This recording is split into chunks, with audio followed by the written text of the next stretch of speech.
The maid was sent to take care of the mad prince, but only she understood the pain of his isolation. Before we begin this beautiful period romance story, tell me in the comments where you're listening from. I love knowing where you're joining me from. Eleanor Hart was polishing a silver tray when a shadow fell over the scullery door. Eleanor, she looked up. Mr. Pell, the under-butler, stood with his hands folded, as if he were made of the same stiff cloth as his coat. Yes, sir. Put that down now. Her fingers tightened around the cloth. The tray showed her face in pieces. She set it on the table with care. Have I done something wrong, sir? You have been requested. Requested. In the palace, that word could mean anything from a lost button to a ruined life. By whom? She asked, and hated how small her voice sounded. Mr. Pell's mouth barely moved. Lady Cromere. A few heads turned. A kitchen maid paused with a bucket. Someone's spoon clinked too loudly, then stopped. Eleanor wiped her hands on her apron, untied it and folded it as if folding could steady her breathing. Mr. Pell led her through passages where servants walked quickly and spoke softly. The palace did not like noise unless it was laughter meant for guests. They stopped before a door Eleanor had never entered. It was not grand, it was plain, which somehow made it worse. Mr. Pell knocked once and opened without waiting. Lady Agatha Cromere sat at a small desk. She was not old, not truly, but her eyes had the flat patience of someone who had watched many people break and found it ordinary. Come in, Lady Cromere said. Close the door. Eleanor obeyed, hands clasped in front of her. Lady Cromere looked her up and down the way a cook might inspect a potato. You are Eleanor Hart? Yes, my lady. You have no family in London? No, my lady. You have no suitor visiting the gates on Sundays? No, my lady. Lady Cromere's gaze sharpened. You can read? A little.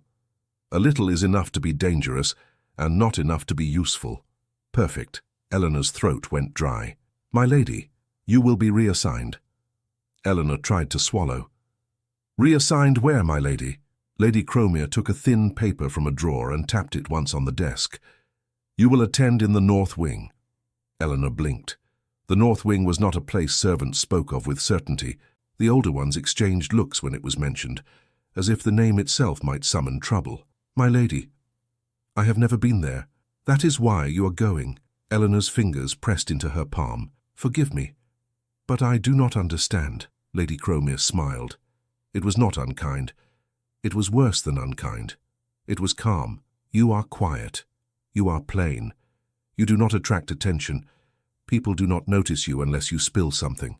I try not to spill, my lady. Quite. Lady Cromere stood, smoothing her cuffs. There is a gentleman resident in that wing. He requires care. A gentleman, not a guest. Resident. Eleanor felt as if the air had shifted. Is he ill?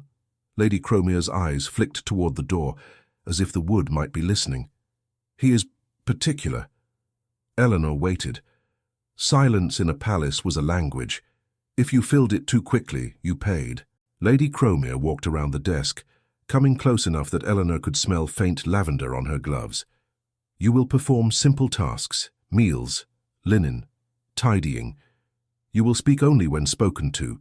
You will not speak of what you see, hear, or suspect to anyone. Not to the other girls, not to the kitchen, not to the chapel, not to your own pillow. Eleanor's lips parted. My lady, I would never— Never is a word spoken by those who have never been frightened, Lady Cromere said, still calm. Listen carefully. This is not a punishment. It is employment, and it will remain employment so long as you remember your station. Eleanor forced herself to breathe. Yes, my lady. Lady Cromere lifted her chin. You will not wander. You will not open any door you have not been told to open. You will not look from the windows. Eleanor frowned before she could stop it. Not look from the windows? Lady Cromere's voice cooled by a degree. Do you need me to repeat myself? No, my lady. Good. Mr. Pell will escort you to Mrs. Greaves at once. Eleanor hesitated. May I ask who the gentleman is? Lady Cromere's gaze held hers. No. Eleanor's cheeks warmed. Forgive me. Lady Cromere stepped back, as if Eleanor had ceased to exist. Go. Mr. Pell guided her away. His steps were even, but his eyes stayed forward too firmly. Sir, Eleanor whispered as they turned a corner. What is in the North Wing? Mr. Pell's jaw tightened.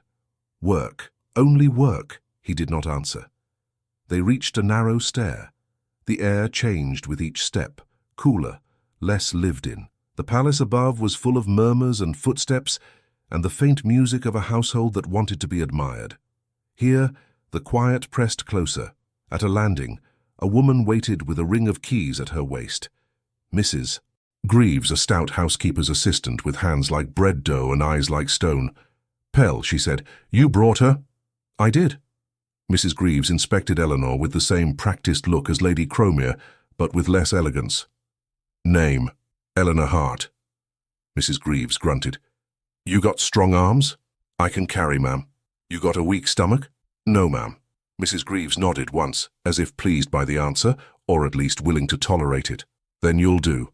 Eleanor stared at the keys. They hung heavy like authority-made metal. Mrs. Greaves began to walk. "Mind your feet, mind your mouth, mind your eyes." Eleanor hurried to keep up. "Yes, ma'am." They passed a corridor Eleanor had never seen. There were fewer portraits. The carpet was worn at the edges, as if the palace itself had forgotten to pretend here. At last, Mrs. Greaves stopped before a door that did not match the others. The wood was darker. The hinges were thick. A lock sat on it like a clenched fist. Eleanor's heart knocked against her ribs. Mrs. Greaves held up a finger. "Rules." Eleanor nodded quickly. "You go in. You do what you're told. You do not argue with Dr. Crichton. You do not touch the cabinet. You do not move the chair by the window.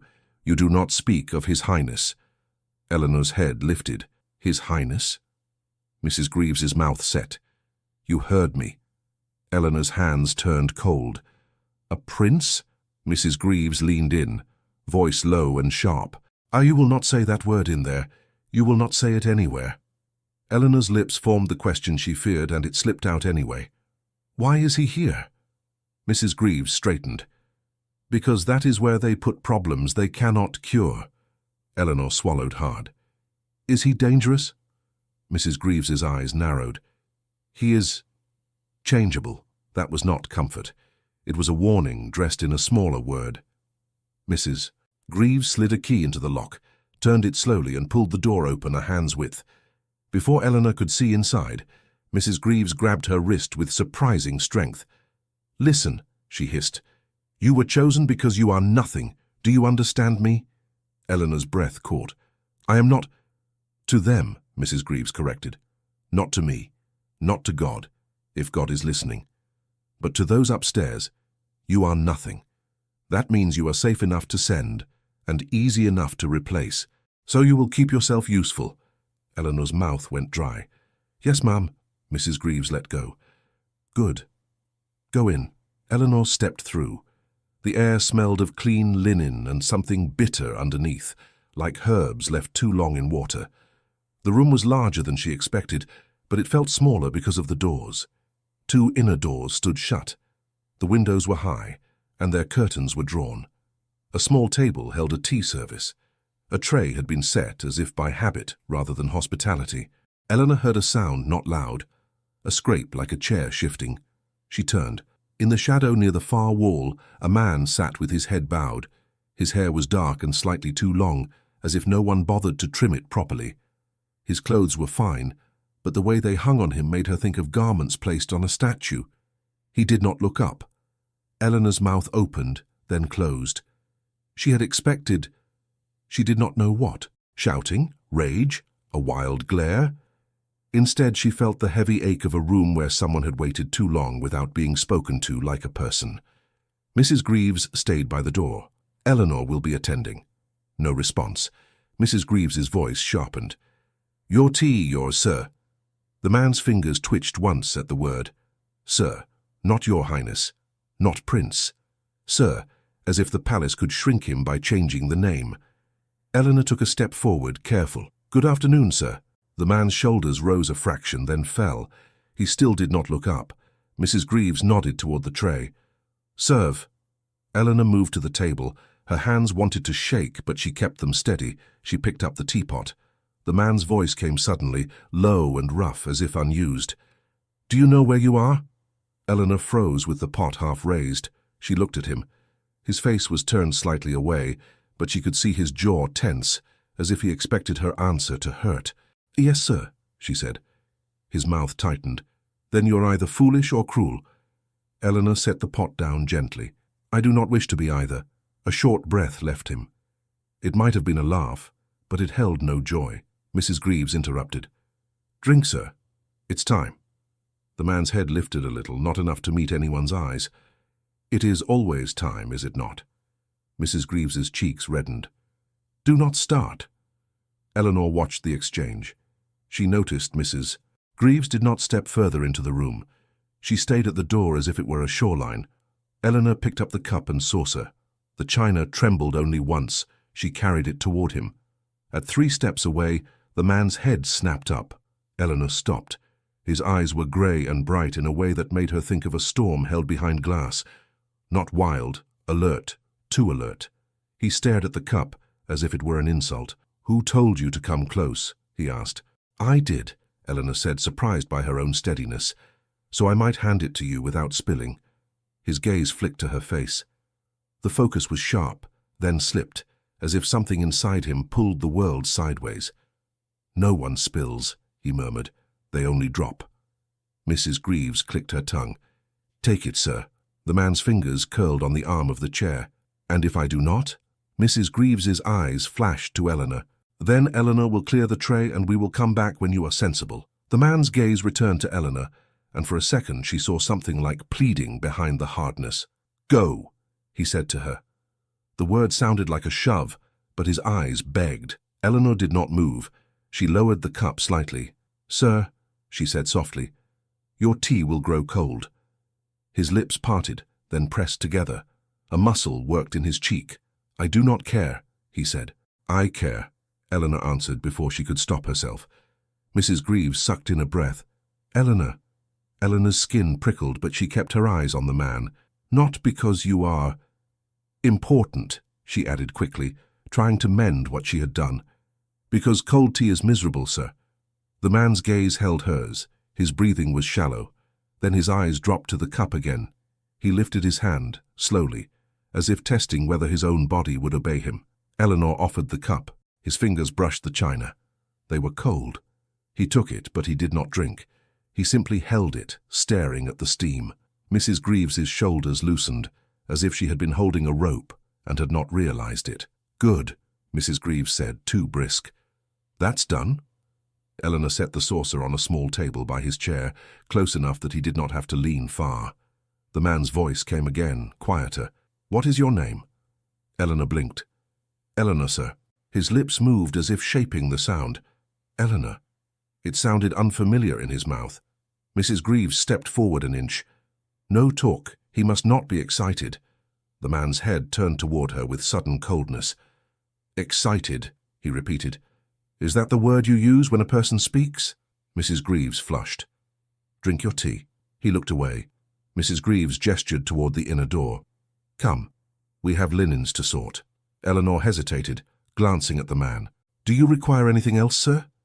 His eyes cut back to her. "Require." The word came out sharp, like he hated it. Eleanor's hands tightened on her apron ribbon. "Would you like more tea later?" His stare held, then flickered. "No." Eleanor nodded and followed Mrs. Greaves into the adjoining room. It held shelves with folded sheets, towels and garments. Everything was arranged with strict neatness, as if order could stand in for care. Mrs. Greaves spoke low. "You did too much." Eleanor's face heated. You spoke to him," Mrs. Greaves snapped. "You spoke like he was a person." Eleanor stared. "Is he not?" Mrs. Greaves's eyes widened, then narrowed. "Listen to me. If you make him talk, you make him think. If he thinks, he remembers. If he remembers, he becomes upset. If he becomes upset, Dr. Crichton increases the tonic. And then it's worse for everyone." Eleanor's throat tightened. "Worse for him." Mrs. Greaves's mouth tightened. "Worse for you, too." Eleanor forced her hands to keep moving as she sorted towels into piles. "Does the tonic help him?" Mrs. Greaves gave a short laugh with no humor. "It helps him be quiet." Eleanor's stomach turned. She kept her face still. "And if he is quiet, they are satisfied." Mrs. Greaves looked at her sharply. "Now you understand." Eleanor lowered her voice. Why do they keep him here? Mrs. Greaves's fingers paused over a sheet. Because he is a prince. Eleanor's breath caught again. Hearing it said plainly made it real. Mrs. Greaves continued, voice flat. Because a prince cannot be sent away like a drunk uncle or a troublesome cousin. Because if he is seen as unwell, it must be managed. Because if he is managed, it must be hidden. And because if it is hidden, people like Lady Cromere can sleep at night. Eleanor's hands went numb. What is his name? Mrs. Greaves hesitated.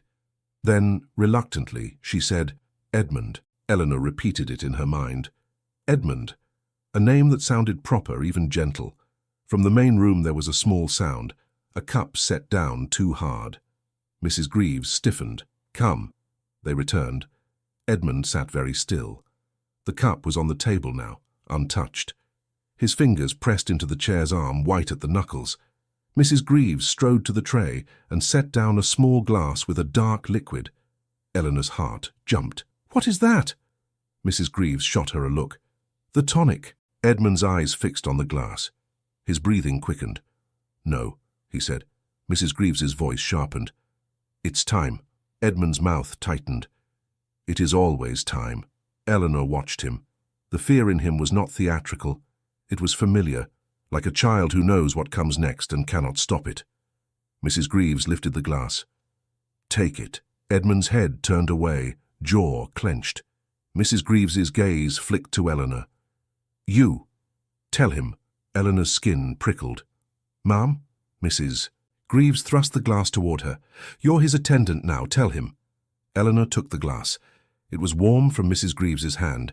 She could smell something sharp in it. She stepped closer to Edmund, careful again, the way one approaches a frightened horse. Sir, she said softly, this is meant to help you.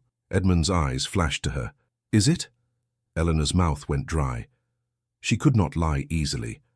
Not with those eyes on her. Mrs. Greaves hissed, Say it. Eleanor lowered her voice so only Edmund could hear. Do you feel better after you take it? His gaze did not waver. No. Eleanor's chest tightened. She looked at the glass. Then why must you take it? Edmund's lips curled, not in amusement, in pain. Because it makes it easier for them to forget I exist. Eleanor's hand trembled once. She steadied it by pressing her thumb against the glass. Mrs. Greaves snapped. Eleanor!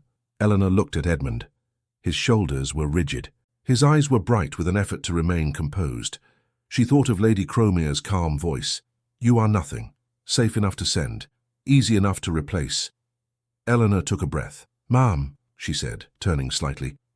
May I bring him tea first? The tonic on an empty stomach. Mrs. Greaves's eyes widened.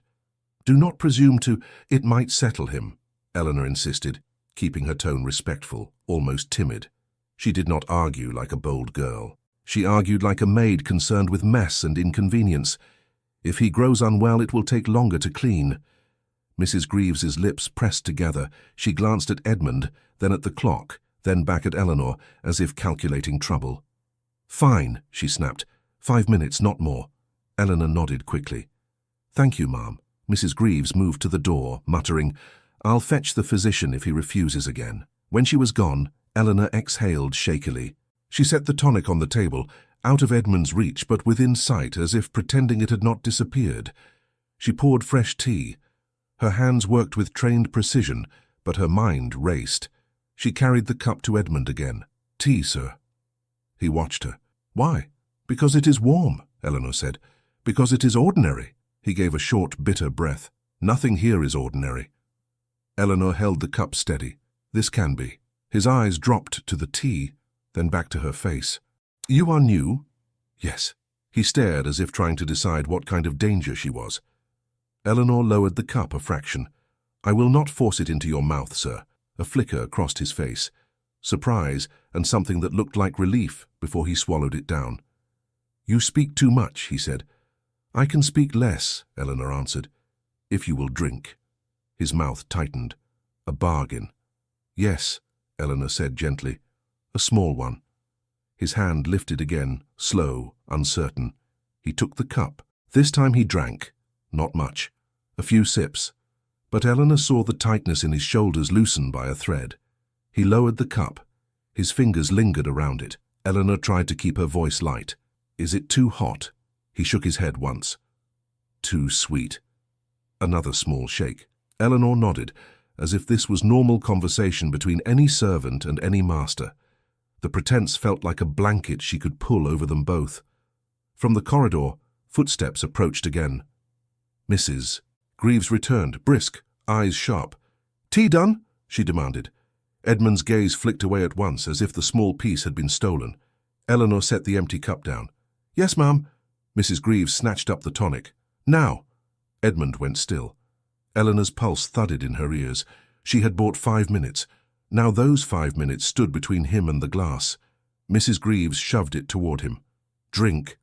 Edmund's jaw clenched, his eyes fixed on the dark liquid as if it were a chain. Eleanor stepped closer, not to take the glass, but to be within his sight. "Sir," she said softly, "if you take it, will you feel worse?" Edmund's eyes cut to hers. "Yes." Eleanor's stomach dropped. "Then," Mrs. Greaves snapped, "Eleanor, do not start that again." Eleanor forced herself to stay calm. She looked at Mrs. Greaves with mild concern, the expression of a maid thinking of stains and sick buckets. "Ma'am," she said, "if he becomes unwell, he may not sleep. Then he will be restless. Then Dr. Crichton will be annoyed. Then you will be annoyed, and I will be scolded for it." Mrs. Greaves glared. "And what is your solution?" Eleanor's mind raced. She could not refuse outright. She could not win by defiance. She had to win by appearing obedient. "My solution," Eleanor said quietly, "is to give him a little bread first, just a crust, so it sits easier." Mrs. Greaves stared, as if Eleanor had grown a second head. Then her gaze flicked to Edmund, measuring his stillness, his clenched restraint. "It is not in the instructions," Mrs. Greaves said. Eleanor lowered her eyes. "No, ma'am." Mrs. Greaves hesitated. The hesitation was a crack Eleanor could slip through. "Fine," Mrs. Greaves said sharply. "But quick, and if you make trouble, I will see you out myself." Eleanor dipped her head. "Yes, ma'am." She moved to the sideboard, hands steadying as she reached for the bread plate. She broke a small piece, the simplest thing in the world. She brought it to Edmund, holding it out without forcing it. He stared at it, as if he did not know what it was meant for. "It is bread," Eleanor said very softly. "Just bread." His gaze lifted to hers. "Why are you doing this?" Eleanor's throat tightened. She could not say, "Because it hurts to watch you be frightened." She could not say, "Because they are using you." So she said the safest truth. "Because I do not like seeing anyone made to swallow bitterness on an empty stomach." Edmund's mouth twitched as if he might smile, but it did not arrive. Still, he took the bread. He ate slowly, eyes never leaving Eleanor's face, as if memorizing her for later. Mrs. Greaves thrust the tonic forward again. "Now!" Edmund's fingers closed around the glass. His hand trembled. Eleanor watched his throat work as he swallowed. Once. Twice. His eyes shut briefly, then opened again, shining with a restrained humiliation. Mrs. Greaves took the glass away at once, as if even the sight of it might stain the room. "Good," she said briskly. "Now, Eleanor, you will tidy.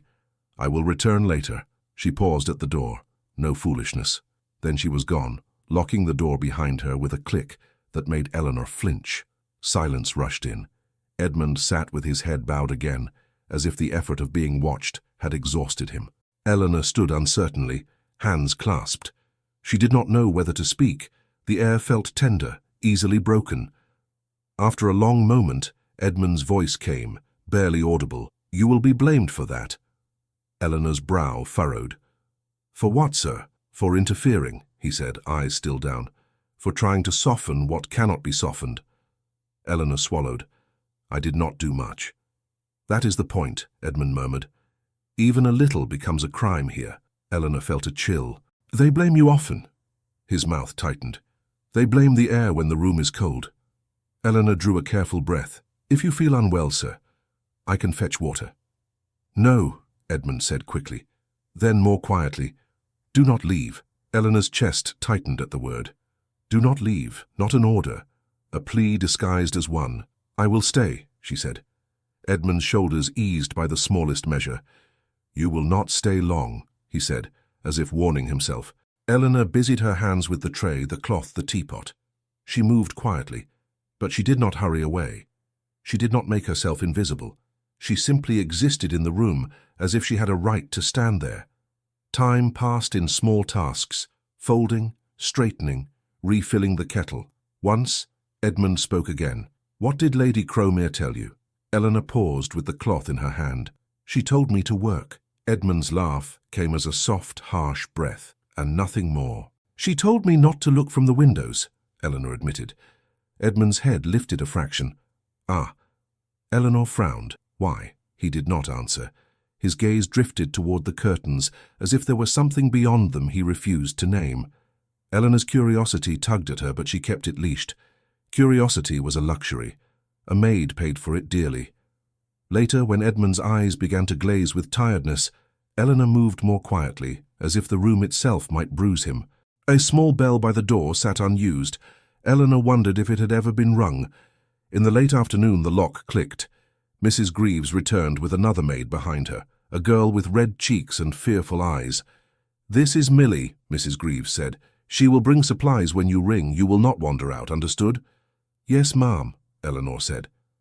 Millie peered into the room without stepping over the threshold. Her gaze flicked to Edmund and then away, fast, as if looking might summon trouble. Mrs. Greaves spoke to Millie sharp. "No whispering, no telling tales. You bring what you're asked. You keep your mouth closed." Millie nodded too many times. "Yes, ma'am." Mrs. Greaves turned to Eleanor. "Supper will come at 6.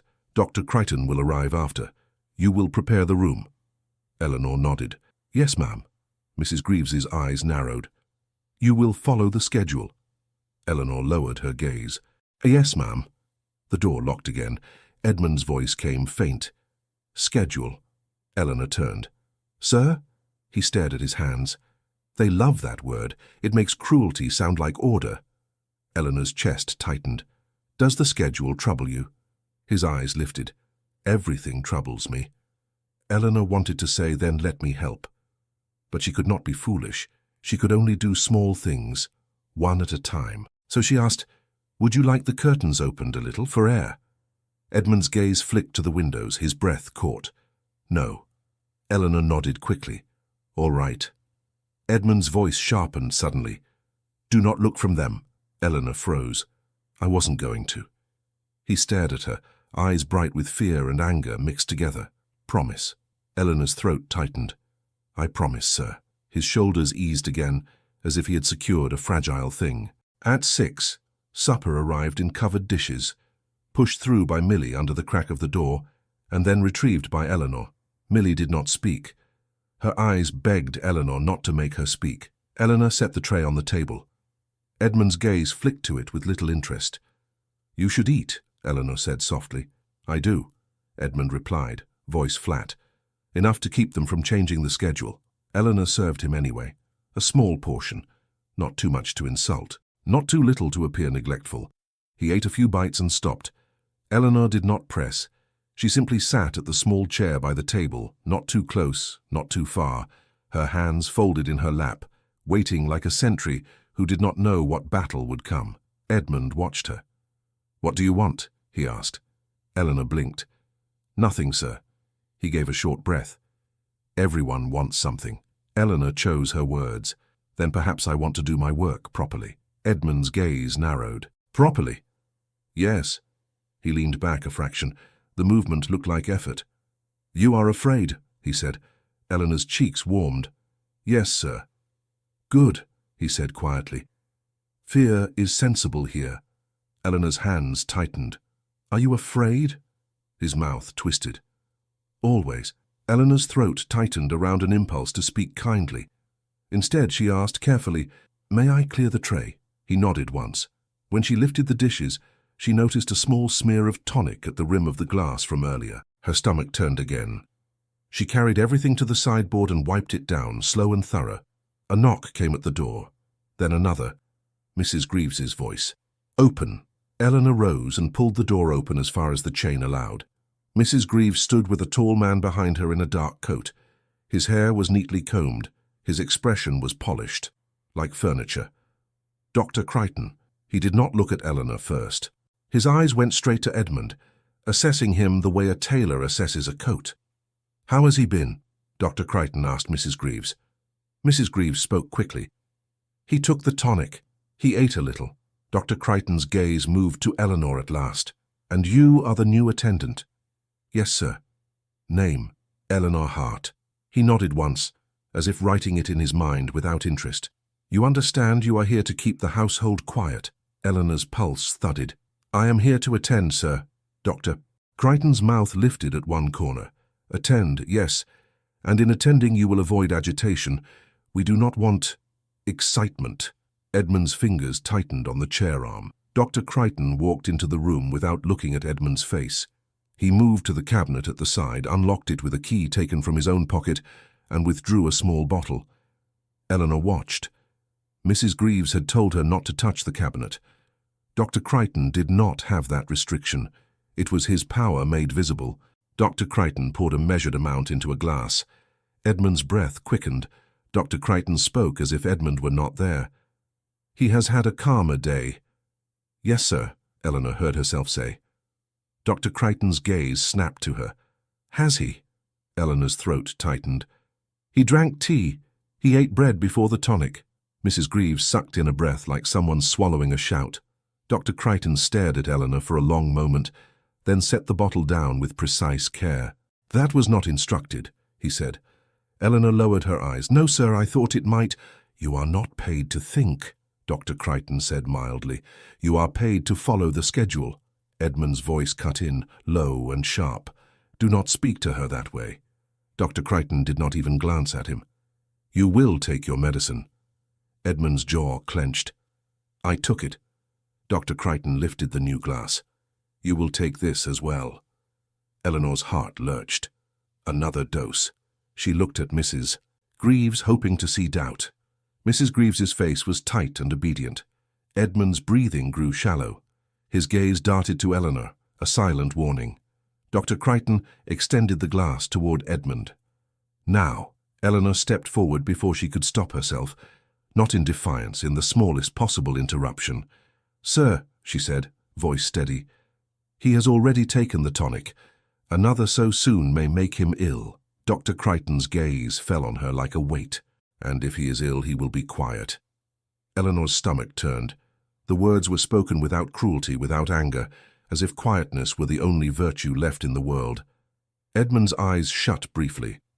When they opened, they were wet with contained fury and contained shame. Eleanor's hands clenched at her sides. She forced herself to stay calm. A maid did not win by temper. Dr. Crichton's voice remained polite. Step aside. Eleanor did not move fast enough. Mrs. Greaves hissed, Eleanor! Eleanor stepped back, cheeks burning. Edmund stared at the glass, then at the floor. His shoulders rose and fell. Slowly, he took it. Eleanor watched his throat work as he swallowed. Once. Twice. Then he set the empty glass down with a carefulness that looked like restraint barely holding. Dr. Crichton nodded as if a problem had been solved. He put the bottle away and locked the cabinet again. Good, he said. Then to Mrs. Greaves. Increase the dosage tomorrow. He is too responsive today. Eleanor's breath caught. Dr. Crichton turned toward the door. This wing must remain calm. The palace cannot indulge episodes. Edmund's voice was a whisper that still cut. You fear my voice more than you fear your own conscience. Dr. Crichton paused. He looked at Edmund at last, with the cool interest of a man examining a specimen. My conscience is not your concern, he said. Then he left. Mrs. Greaves followed, locking the door behind her. Silence returned, heavier than before. Edmund's head bowed. His fingers dug into the chair arm. Eleanor watched his shoulders, the slight tremor that ran through him as the tonic began to press down on him like a slow blanket. Eleanor moved quietly. She fetched water. She set it within reach. She did not speak unless he spoke. Minutes passed. Edmund's voice came, thick. You will be punished. Eleanor's throat tightened. For speaking, for existing near me, he murmured. They do not like witnesses. Eleanor's hands clenched. Then perhaps they should not do things they are ashamed to be seen doing. Edmund gave a small, broken breath that might have been laughter. You are brave. Eleanor shook her head quickly. No, sir. I am frightened.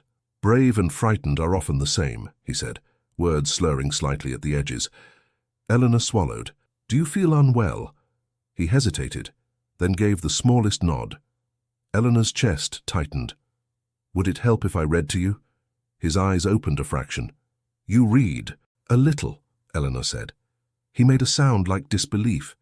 "They send a girl who can read." Eleanor's cheeks warmed. "Not well, only enough for prayers and notices." Edmund's gaze drifted away. "Notices," he repeated, as if the word carried a memory. Eleanor stood still, waiting. After a long pause, Edmund spoke again, barely audible. "Do not trust them." Eleanor whispered, "I do not think I do." His eyelids drooped. "Good." The tonic pulled him toward sleep, but it did not look like rest. It looked like surrender. When his breathing evened, Eleanor moved around the room again, tidying, folding, wiping, doing anything to keep her hands from shaking. She found her gaze drifting to the cabinet, locked, then to the tray, clean, then to the table. A small pile of folded cloth, and there, under the edge of a serving tray, she saw something that did not belong.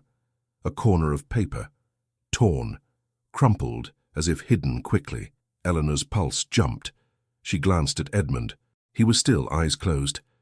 Eleanor slid the tray aside with care and pulled the paper free.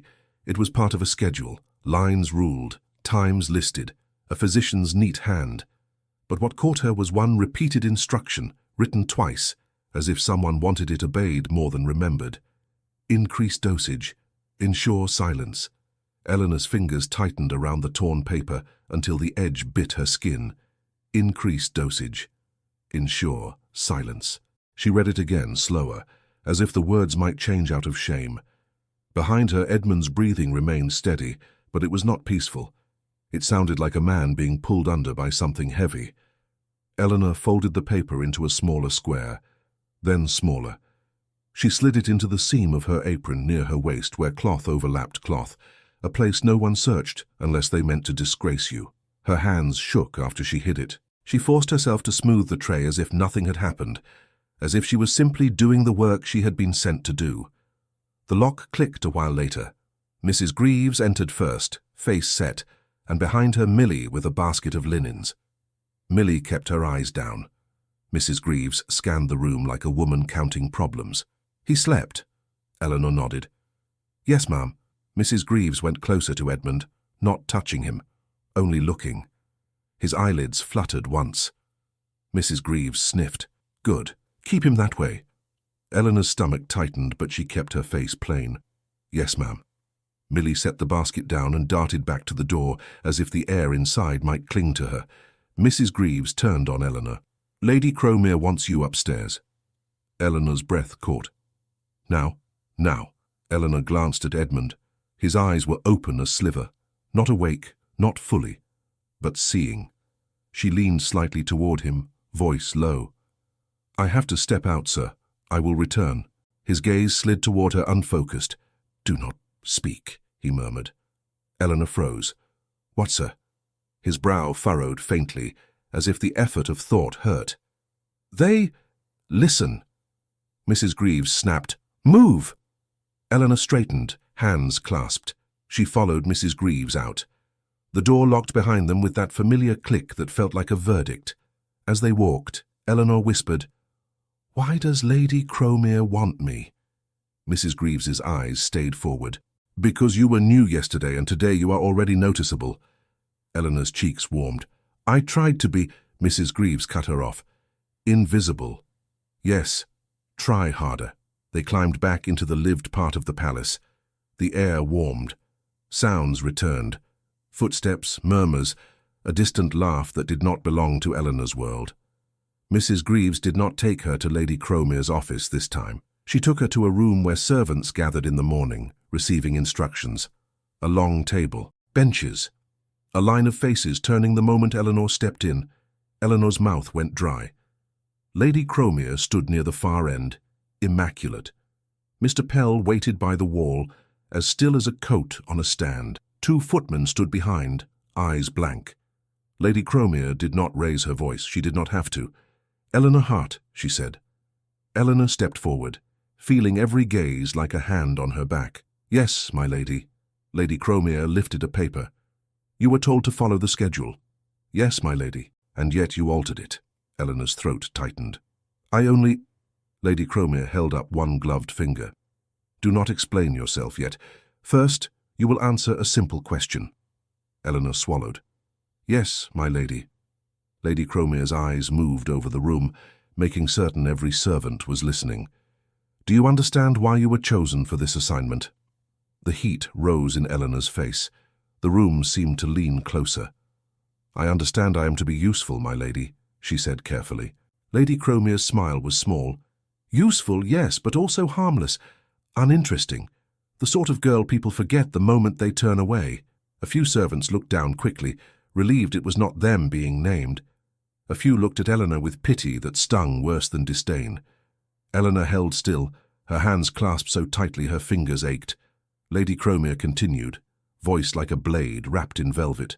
And yet in less than a day you have inserted yourself into matters beyond your station. Eleanor tried to keep her voice steady. My lady, I did not mean to cause trouble. Trouble, Lady Cromere repeated, as if tasting the word. How strange. You believe this is about trouble? Eleanor's breath caught. My lady, Lady Cromere stepped closer.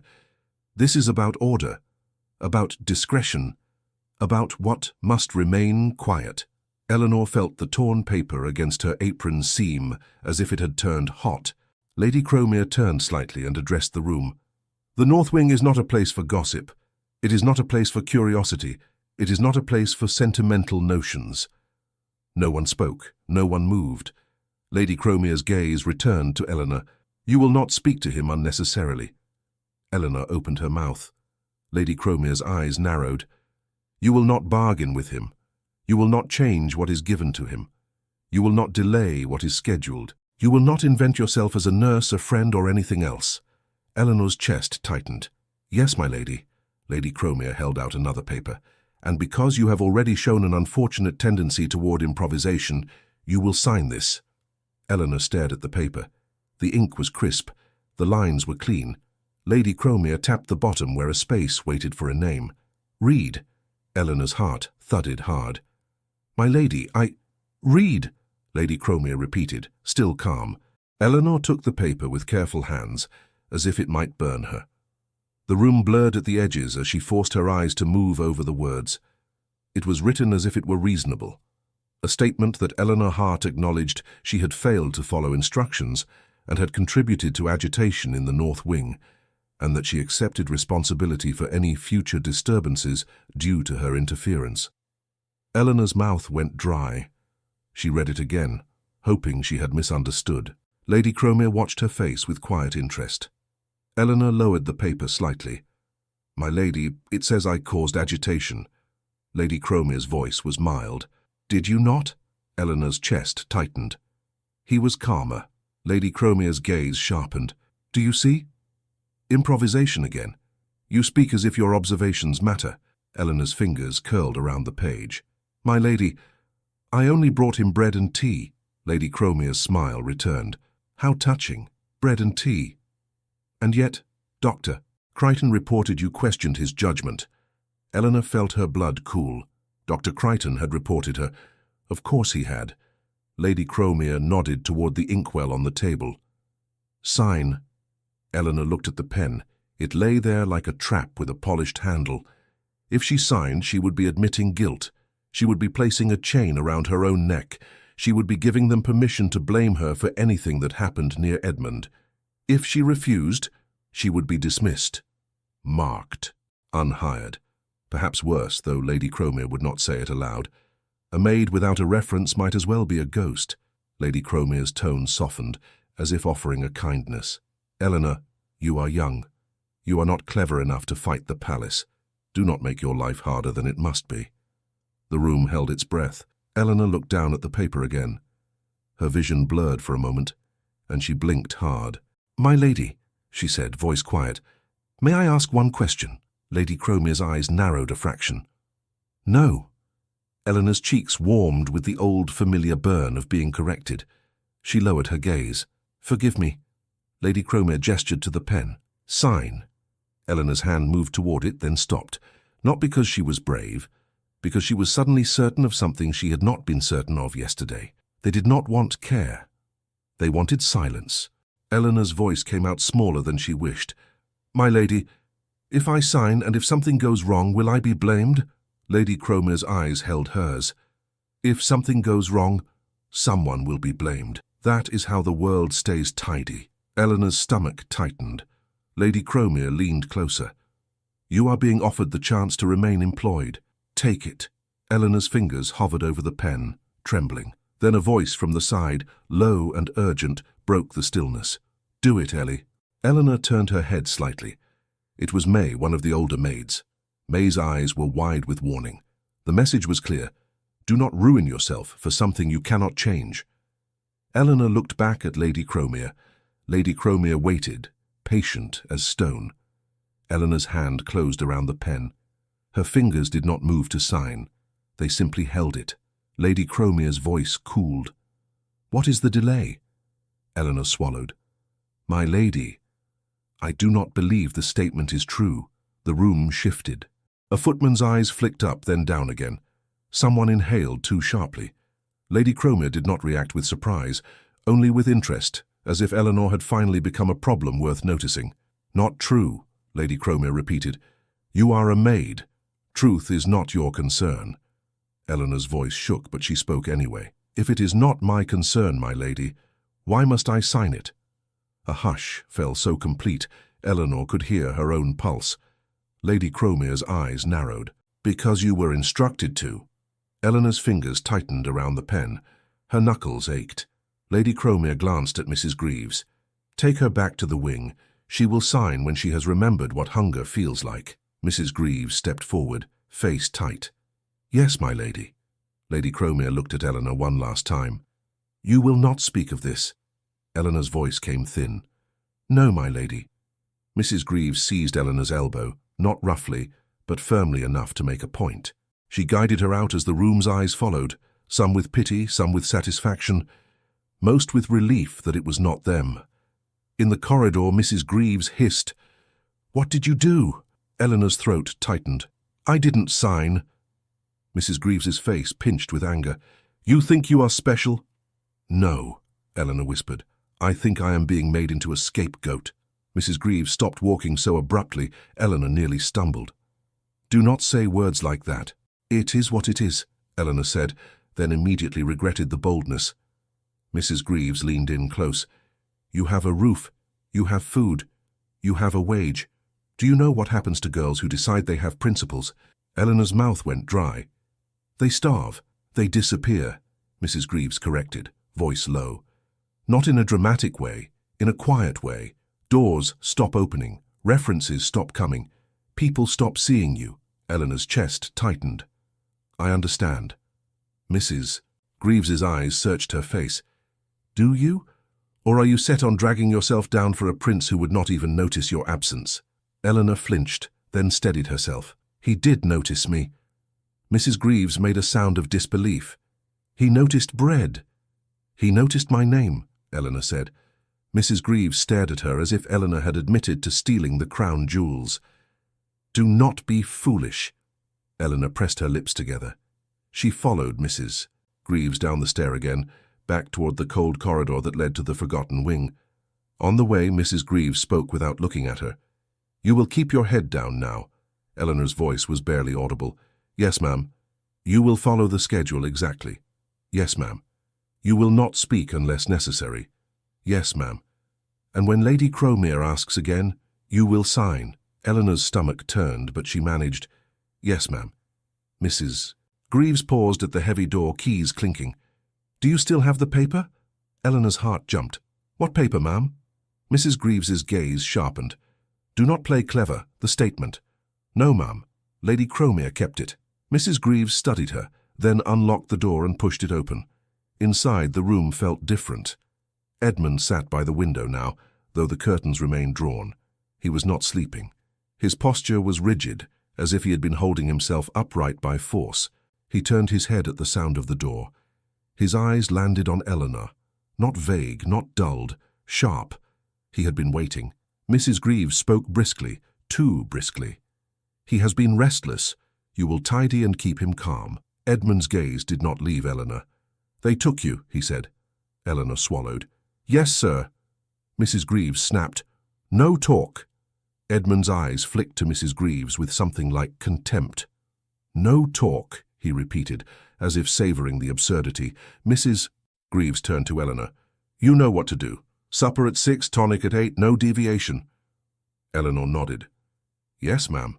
Mrs. Greaves hesitated, then said in a lower voice, "Remember what I told you." Then she left, locking the door behind her.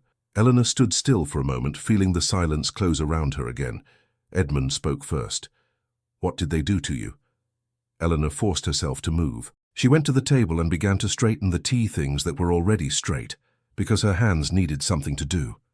"They scolded me," she said. Edmund's jaw tightened. "Scolded. That is a gentle word." Eleanor's throat tightened. "They made me read something." Edmund's eyes narrowed. "Read. A statement," Eleanor said quietly. "To sign." Edmund leaned forward slightly. "What statement?" Eleanor's hands paused over a cup. She did not want to tell him, not because she distrusted him, because she could feel the walls listening as he had warned. She kept her voice low. "That I caused trouble here." A harsh breath left Edmund. He looked away, staring at the curtain as if it offended him. "They will blame you for my breathing if it suits them," he said. Eleanor swallowed. "They said I was chosen because I am harmless." Edmund's gaze snapped back to her. Harmless. Eleanor's cheeks burned. Unnoticed. Forgettable. Edmund's mouth twisted. "They always choose the ones they can discard." Eleanor's fingers tightened on the cloth. "They want me to sign so they may discard me properly." Edmund's eyes were bright. "Do not." Eleanor looked up. "Sir, do not sign," he said again, voice low but steady. "If you sign, you belong to their lie." Eleanor's chest tightened. "If I do not sign, I may lose my position." Edmund's jaw clenched. "Then leave. Go back to polishing trays and pretending the palace is clean." The words came sharp like a slap. Eleanor froze, Edmund's eyes flashed, and for a moment she saw regret there, almost immediately swallowed. He looked away, voice rough. "You should not be here." Eleanor's hands trembled. "Do you want me to go?" Edmund did not answer at once. His shoulders rose and fell. Then, very quietly, he said, "Yes." It hurt more than Eleanor expected. The sting was immediate and foolish. She told herself it was only because she had already been made to feel small upstairs, and now he had made her smaller again. She forced her hands to keep moving. "All right, sir," she said, making her voice flat. "I will do my work and keep out of your way." Edmund's gaze flicked to her, startled by her obedience. Then he looked down at his hands, as if ashamed of them. Eleanor moved to the sideboard, setting things in order. Her mind ran in circles around the same thought.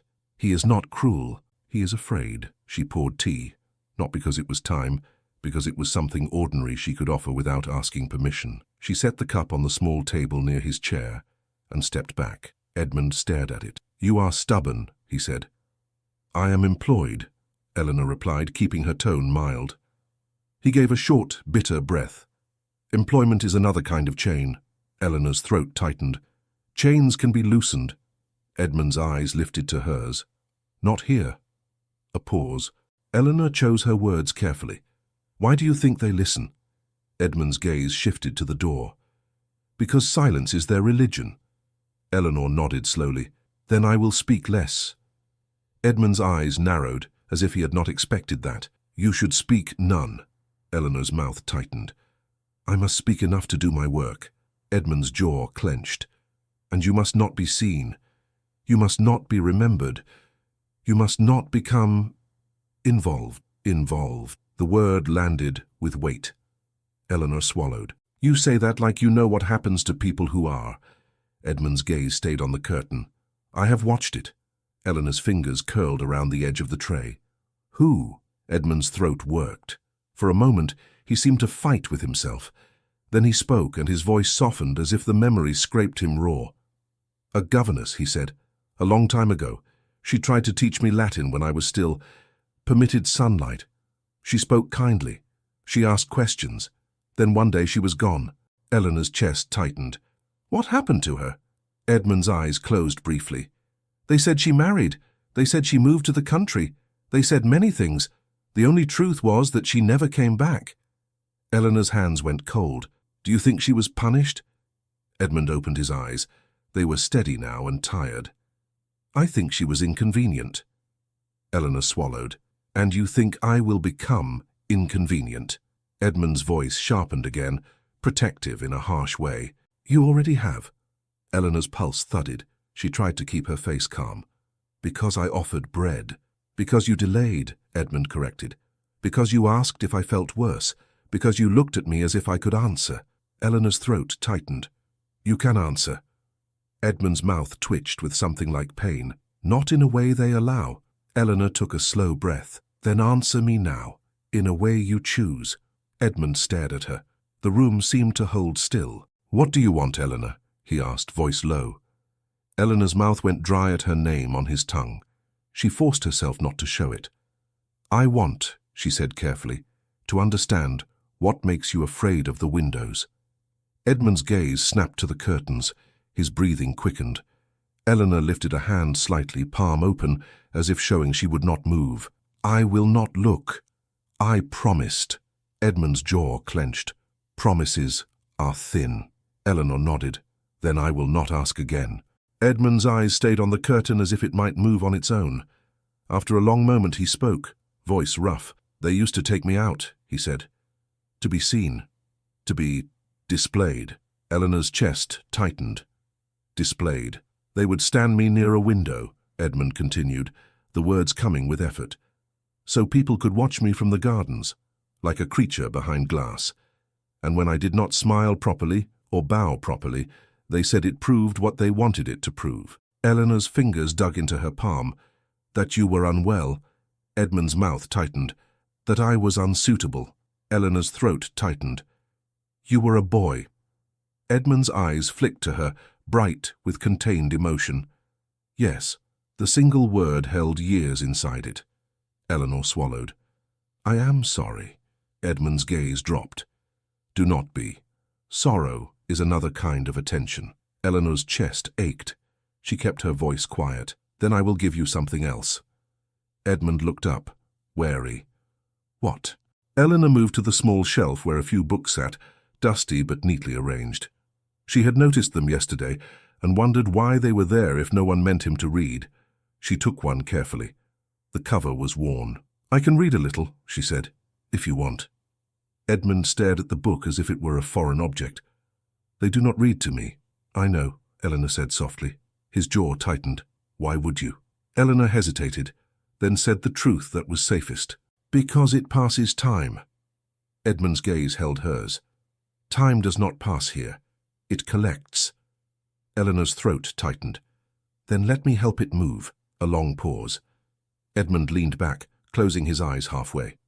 Read, he said, as if granting permission was a burden. Eleanor sat in the chair by the table, not too close to him. She opened the book and scanned the first lines, lips moving silently for a moment as she found the rhythm. Then she read aloud, voice quiet, careful. Her reading was not elegant.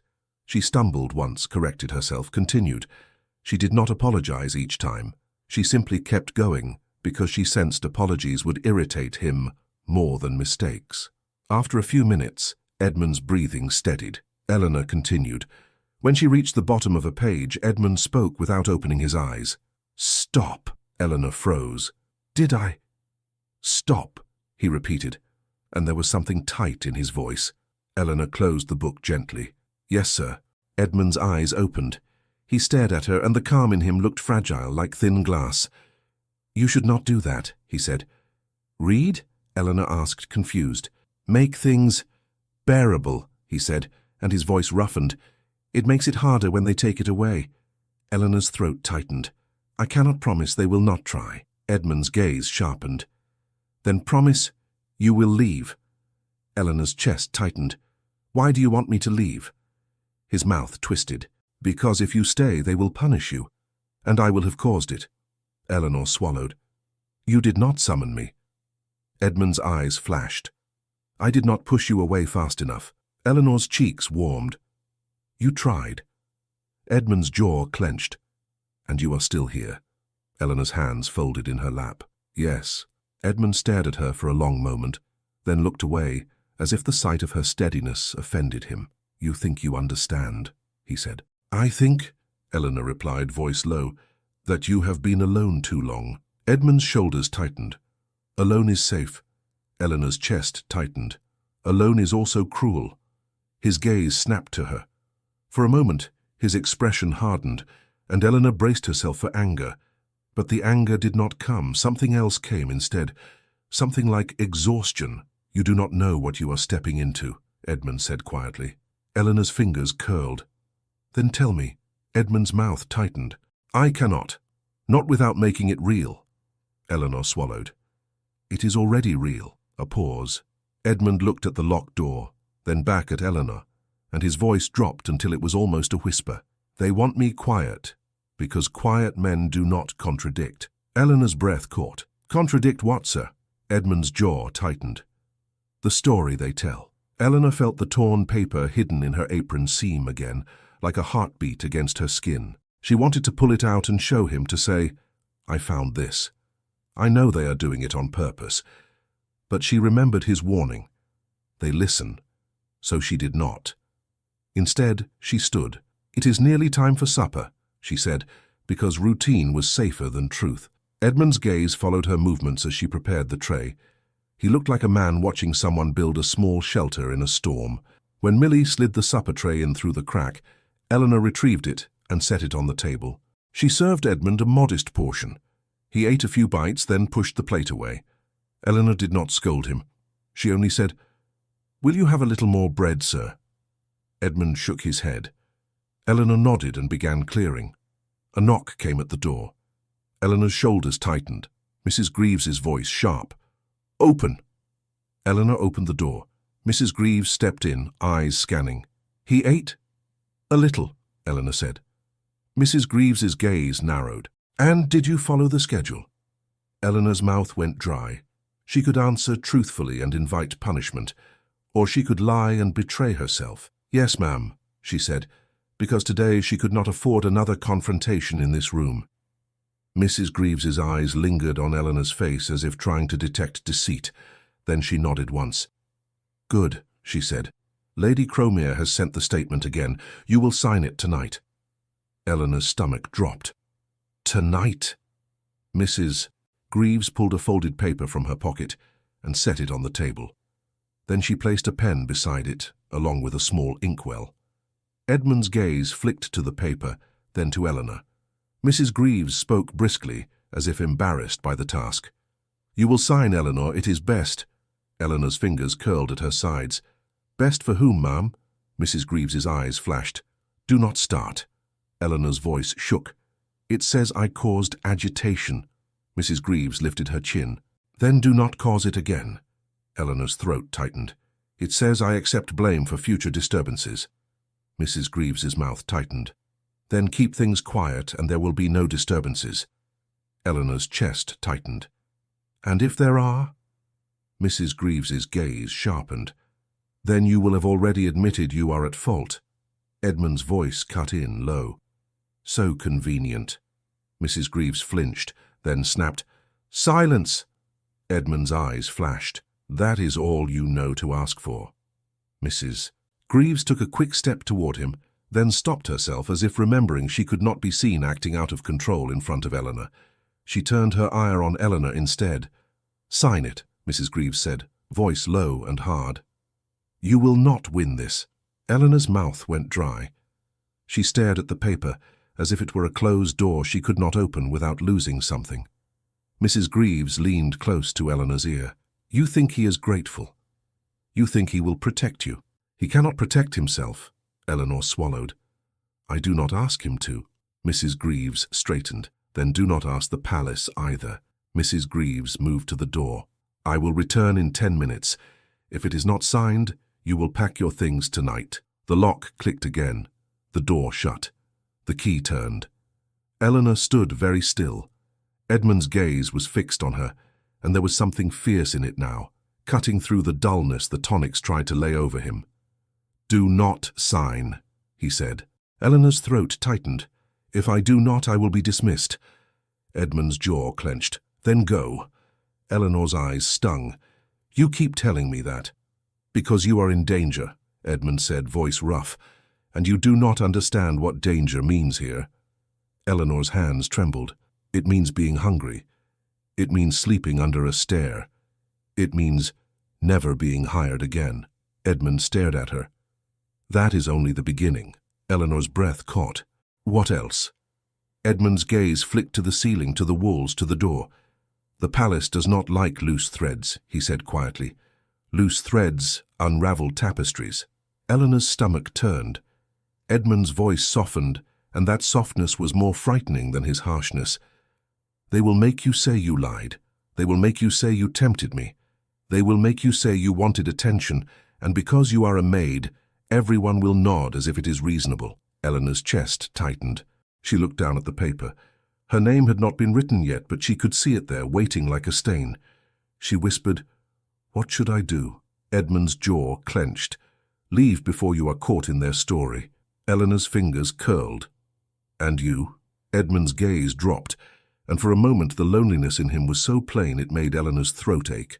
"I have been caught for years," he said. Eleanor swallowed hard.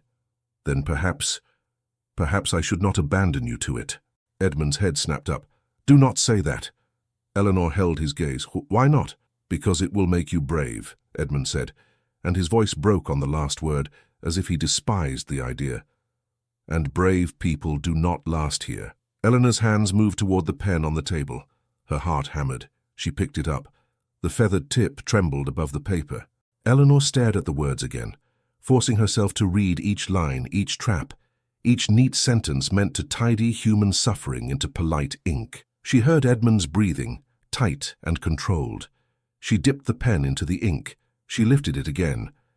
And in the doorway just outside the chain's reach, a man stood watching with quiet satisfaction, his posture perfectly composed, his gaze fixed on Eleanor's hand, as if he were witnessing a contract being sealed.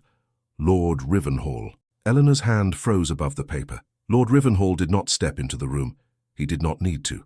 His presence at the crack of the door was enough, like a seal pressed into wax. His voice was mild. "Miss Hart." Eleanor's throat tightened. She lowered the pen slowly, careful not to spill ink, as if a stain would be the worst thing that could happen. "My lord," she said, because that was what one said when a man like him spoke your name. Edmund's head lifted. His eyes sharpened in an instant, as if the fog inside him recoiled from danger. "Ah," Edmund murmured. "So the architect arrives." Rivenhall's smile did not change. "Your Highness, how good to see you upright." Edmund's jaw clenched. "Do not use that word in here. You do not mean it." Rivenhall's gaze drifted to Eleanor's hand, then to the statement on the table. "Have you signed, Miss Hart?" Eleanor's fingers tightened around the pen. "No, my lord." Rivenhall tilted his head. "Why not?" Eleanor swallowed. "Because it is not true." Rivenhall's eyebrows lifted, faintly amused. "Truth is expensive in this building. Are you certain you can afford it?" Edmund's voice cut in, low and dangerous without being loud. "Leave her." Rivenhall's eyes slid to Edmund. "I am only ensuring the household runs smoothly." Edmund's mouth twisted. "You mean quietly." Rivenhall let that pass, as if it were a child's complaint. He looked back to Eleanor. "You are new. You will learn. If you insist on resisting basic instruction, you will be removed." Eleanor's stomach dropped, but she kept her face steady. "Yes, my lord." Rivenhall's tone stayed pleasant. "Removed without a reference. That is a long road for a young woman." Eleanor heard her own voice, thin but clear. "Then I will walk it." A flicker crossed Rivenhall's expression. Not anger. Interest. Edmund stared at Eleanor, as if he could not decide whether to be furious with her or grateful. Rivenhall's gaze returned to the paper. "Sign, it is a simple thing." Eleanor's fingers loosened from the pen. She set it down gently. "No, my lord." Silence snapped tight. Rivenhall stared at her for a long moment, then smiled again, slower. "You have courage." Eleanor did not answer. Rivenhall's voice softened, almost kindly. "Or you have pride. Pride is common in girls who have not yet suffered for it." Edmund's jaw tightened. "Stop speaking to her." Rivenhall's eyes flicked to Edmund. "It is touching that you care." Edmund's face went still. "Do not pretend you know what touching is." Rivenhall gave a small nod, as if acknowledging a minor inconvenience. "Very well. Miss Hart, you will find your choices have consequences. Good evening." He stepped back. The door closed. The lock turned. Eleanor stood, heart pounding. Edmund's voice came tight. "You should have signed." Eleanor turned toward him. "You told me not to." "I told you to leave," Edmund snapped. Then lower, rougher, "I told you to leave because I knew he would come." Eleanor's hands curled at her sides. "Then you knew they were using me." Edmund looked away. "They use everyone," Eleanor swallowed. "I will not be used against you." Edmund's laugh was a bitter breath. "You already are." A knock came at the door. Mrs. Greaves's voice, sharp. "Open." Eleanor's spine stiffened. Mrs. Greaves entered, face tight. She looked at the paper on the table, then at Eleanor's empty hand. "It is not signed," Mrs. Greaves said. Eleanor kept her voice even. "No, ma'am." Mrs. Greaves's cheeks flushed. "Lady Cromere will be furious." Eleanor's stomach turned. "I understand." Mrs. Greaves glared. "Do you? Do you truly?" Edmund spoke, low. "Do not shout at her." Mrs. Greaves swung toward him. "I am not shouting." Edmund's eyes narrowed. "You are trembling. That is worse." Mrs. Greaves's mouth tightened. She turned back to Eleanor. "Pack your things." Eleanor's breath caught. "Tonight?" "Yes." Mrs. Greaves snatched up the paper. "Now, before Lady Cromere decides to make an example." Edmund's jaw clenched. "Let her be." Mrs. Greaves's voice sharpened. "He is not your concern, Eleanor. Your concern is surviving." Eleanor swallowed. "If I leave now, who will—" Mrs. Greaves cut her off. "Someone else. Someone who signs." Edmund's voice went flat. "Someone who will not offer bread." Mrs. Greaves flinched, then recovered. "It is not your place to comment." Edmund leaned forward slightly, eyes bright. "Nothing in here is my place, apparently." Mrs. Greaves snapped at Eleanor. "Move!" Eleanor's hands trembled, but she nodded. "Yes, ma'am." She turned toward the small cupboard where her spare apron and shawl were kept. She began to fold them with careful hands. Edmund watched her. His gaze held a tightness Eleanor could not name. When Eleanor reached for her shawl, Edmund said quietly, "You are doing it." Eleanor paused. "Doing what, sir?" "Leaving," he said, and his voice was rough with something he did not want to show. Eleanor's throat tightened. "I was told to." Edmund's jaw clenched. "You always do what you are told." Eleanor stared at him, stunned by the accusation. Mrs. Greaves snapped, "Do not speak. Pack." Eleanor forced herself to continue folding, but the torn paper hidden in her apron seam pressed against her skin like a secret that demanded breath. Increased dosage. Ensure silence. Eleanor's mind raced. If she left, that paper would go with her. It might be the only thing she had that proved anything. But if she left, Edmund would be alone again, managed again, quieted again. She took a slow breath. "Ma'am," Eleanor said softly, "may I speak to Lady Cromere directly?" Mrs. Greaves stared as if Eleanor had asked to address the Queen. "No?" Eleanor swallowed. "Then may I at least finish tonight's duties before I go?" "For the sake of order." Mrs. Greaves's eyes narrowed. "You are bargaining." Eleanor lowered her gaze, making herself look smaller. "I'm being practical. If I depart in the middle of the evening, who will do the work? Millie?" Mrs. Greaves's mouth tightened at the mention of Millie. "Millie is useless." Eleanor held her tone steady. "Then let me finish. You can send me away at dawn." Mrs. Greaves hesitated. She glanced at Edmund, then at the clock. "Fine," she snapped. "But you will not touch the cabinet. You will not change anything. You will keep him quiet, and you will go at dawn." Eleanor's chest loosened by a thread. "Yes, ma'am." Mrs. Greaves pointed a finger at her. "And if Lady Cromere asks again, you will sign." Eleanor bowed her head. "Yes, ma'am." Mrs. Greaves left, locking the door. When the lock clicked, Eleanor turned to Edmund. He stared at her, expression guarded. "Why did you do that?" Eleanor's voice was quiet. "Because I am not ready to leave." Edmund's eyes narrowed. "That is not an answer." Eleanor swallowed. "It is the only one I can say out loud." Edmund's gaze flicked to the walls. "They listen." "I know," Eleanor whispered. "So I will speak carefully." Edmund's jaw clenched. "Careful will not save you." Eleanor moved to the table and gathered the tea things, hands steadying as she did familiar tasks. "Sir," she said softly, "when you were clearer today, you said they want you quiet, Because quiet men do not contradict. Edmund's gaze fixed on her. Do not. Eleanor kept her voice low. What do you contradict? Edmund's fingers tightened on the chair arm. A story. What story? Edmund's breathing quickened. He looked away. Stop. Eleanor's chest tightened, but she held herself still. All right, I will stop. A pause. Then Edmund spoke again, so quietly she almost missed it. There was a night. Eleanor's heart thudded. She did not move. She did not encourage with her face. She simply waited. Edmund's eyes remained on the curtain. A corridor. Voices, and someone said I was in the way. Eleanor whispered, You were never in the way. Edmund's mouth tightened. They said I was. Eleanor swallowed. Who? Edmund's jaw clenched. I cannot. Eleanor nodded quickly. Then don't name them. Only tell me what you remember. Edmund's breathing steadied with effort. A door. A private door. Eleanor's pulse quickened. In the palace? Edmund's gaze snapped to her. Do not ask questions like that. Eleanor lowered her eyes. Forgive me. Edmund's voice softened by a fraction. You are too alive for this place. Eleanor's throat tightened at the strange tenderness of it. A knock came at the door. Millie's voice, thin. Miss Hart? Mrs. Greaves said to bring fresh candles. Eleanor moved to open the door enough to take the candles. Millie kept her eyes down. As Eleanor took them, Millie whispered, barely moving her lips. Lady Cromere is angry. Eleanor kept her expression blank. Thank you.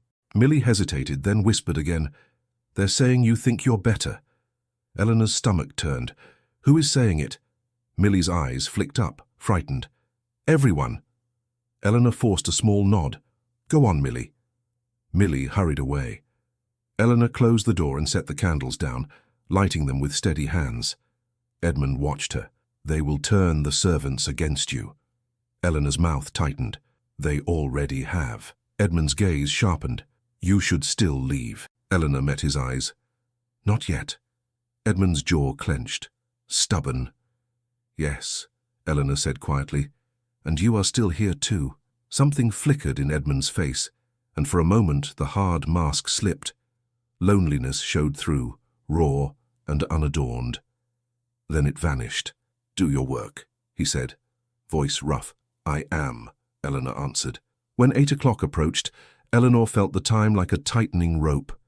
Mrs. Greaves would come, the tonic would come, the schedule would press down again. Sure enough, the lock clicked. Mrs. Greaves entered with the tonic tray, face stern. Time. Edmund's shoulders tightened. Eleanor stepped forward with the bread plate already prepared. A little bread first, ma'am. It settles him. Mrs. Greaves glared. Do not start again. Eleanor lowered her eyes. Yes, ma'am. Mrs. Greaves thrust the glass toward Edmund. Drink. Edmund stared at it. His hand trembled. Eleanor kept her voice low. Sir, a little bread might help. Edmund's eyes flicked to her, then to the glass. Then, with visible effort, he took the tonic and swallowed. Mrs. Greaves snatched the glass away. Good. Edmund's eyes closed briefly. His jaw clenched, as if holding himself together. Mrs. Greaves turned to Eleanor.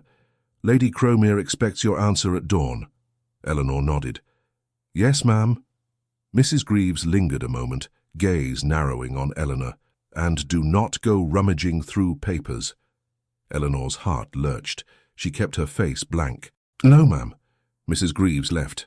The door locked. Eleanor stood still, hands clasped so tightly her fingers ached. She suspects. Edmund's voice was thick. Of course she does. Eleanor swallowed.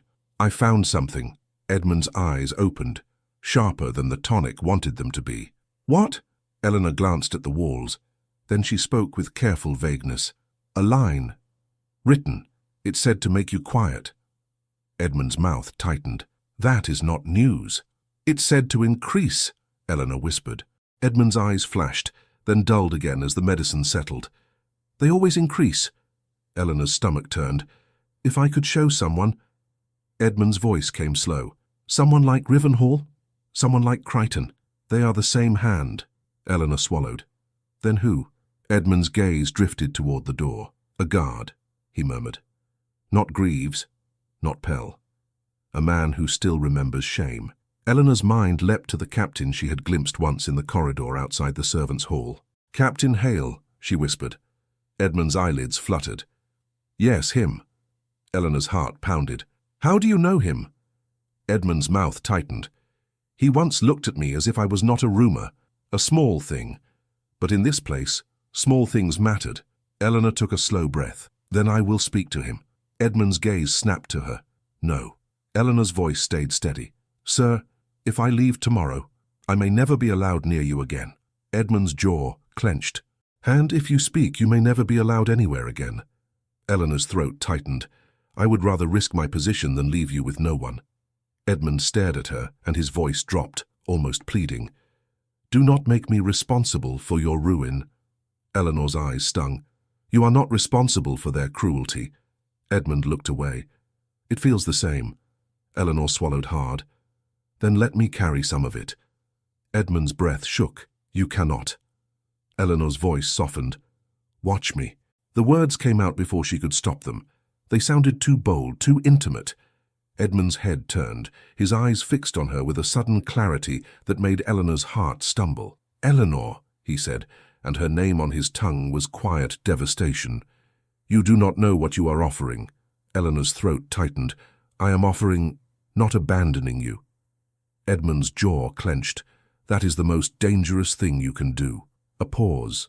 Then, barely audible, Edmund said, "Thank you." The words were simple. They were everything. The next morning came too quickly. Eleanor was sent to scrub steps in the servants' corridor before she could even bring Edmund his tea. Mrs. Greaves made certain she was seen working, bent over, hands red, as if to remind her where she belonged. In the servants' hall, whispers followed her like smoke. "There she is.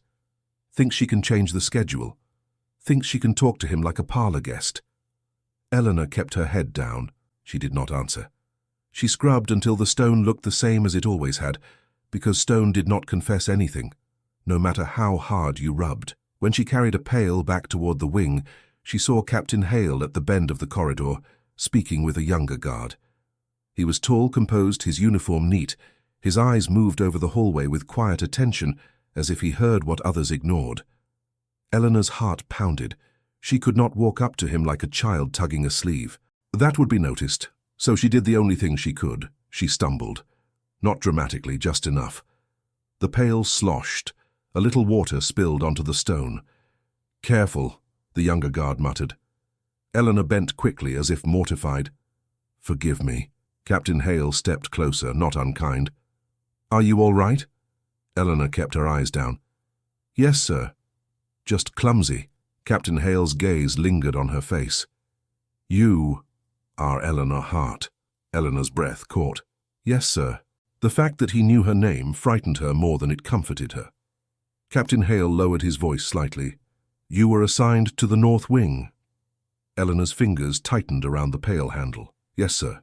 Captain Hale's expression stayed neutral. "That is difficult work." Eleanor swallowed. "Yes, sir." The younger guard shifted, impatient. "Captain, we must—" Captain Hale lifted a hand slightly, and the younger guard fell quiet. Captain Hale looked at Eleanor. His voice remained calm. "If you need something carried, you may ask." It was an offer, carefully worded, safe. Eleanor's throat tightened. She could not hand him the torn paper in the corridor. She could not speak plainly. So she said the most ordinary words she could shape into a message. "Thank you, sir," Eleanor said softly. "There is a cupboard in that wing that troubles me." Captain Hale's eyes sharpened for half a second, then smoothed again. "A cupboard?"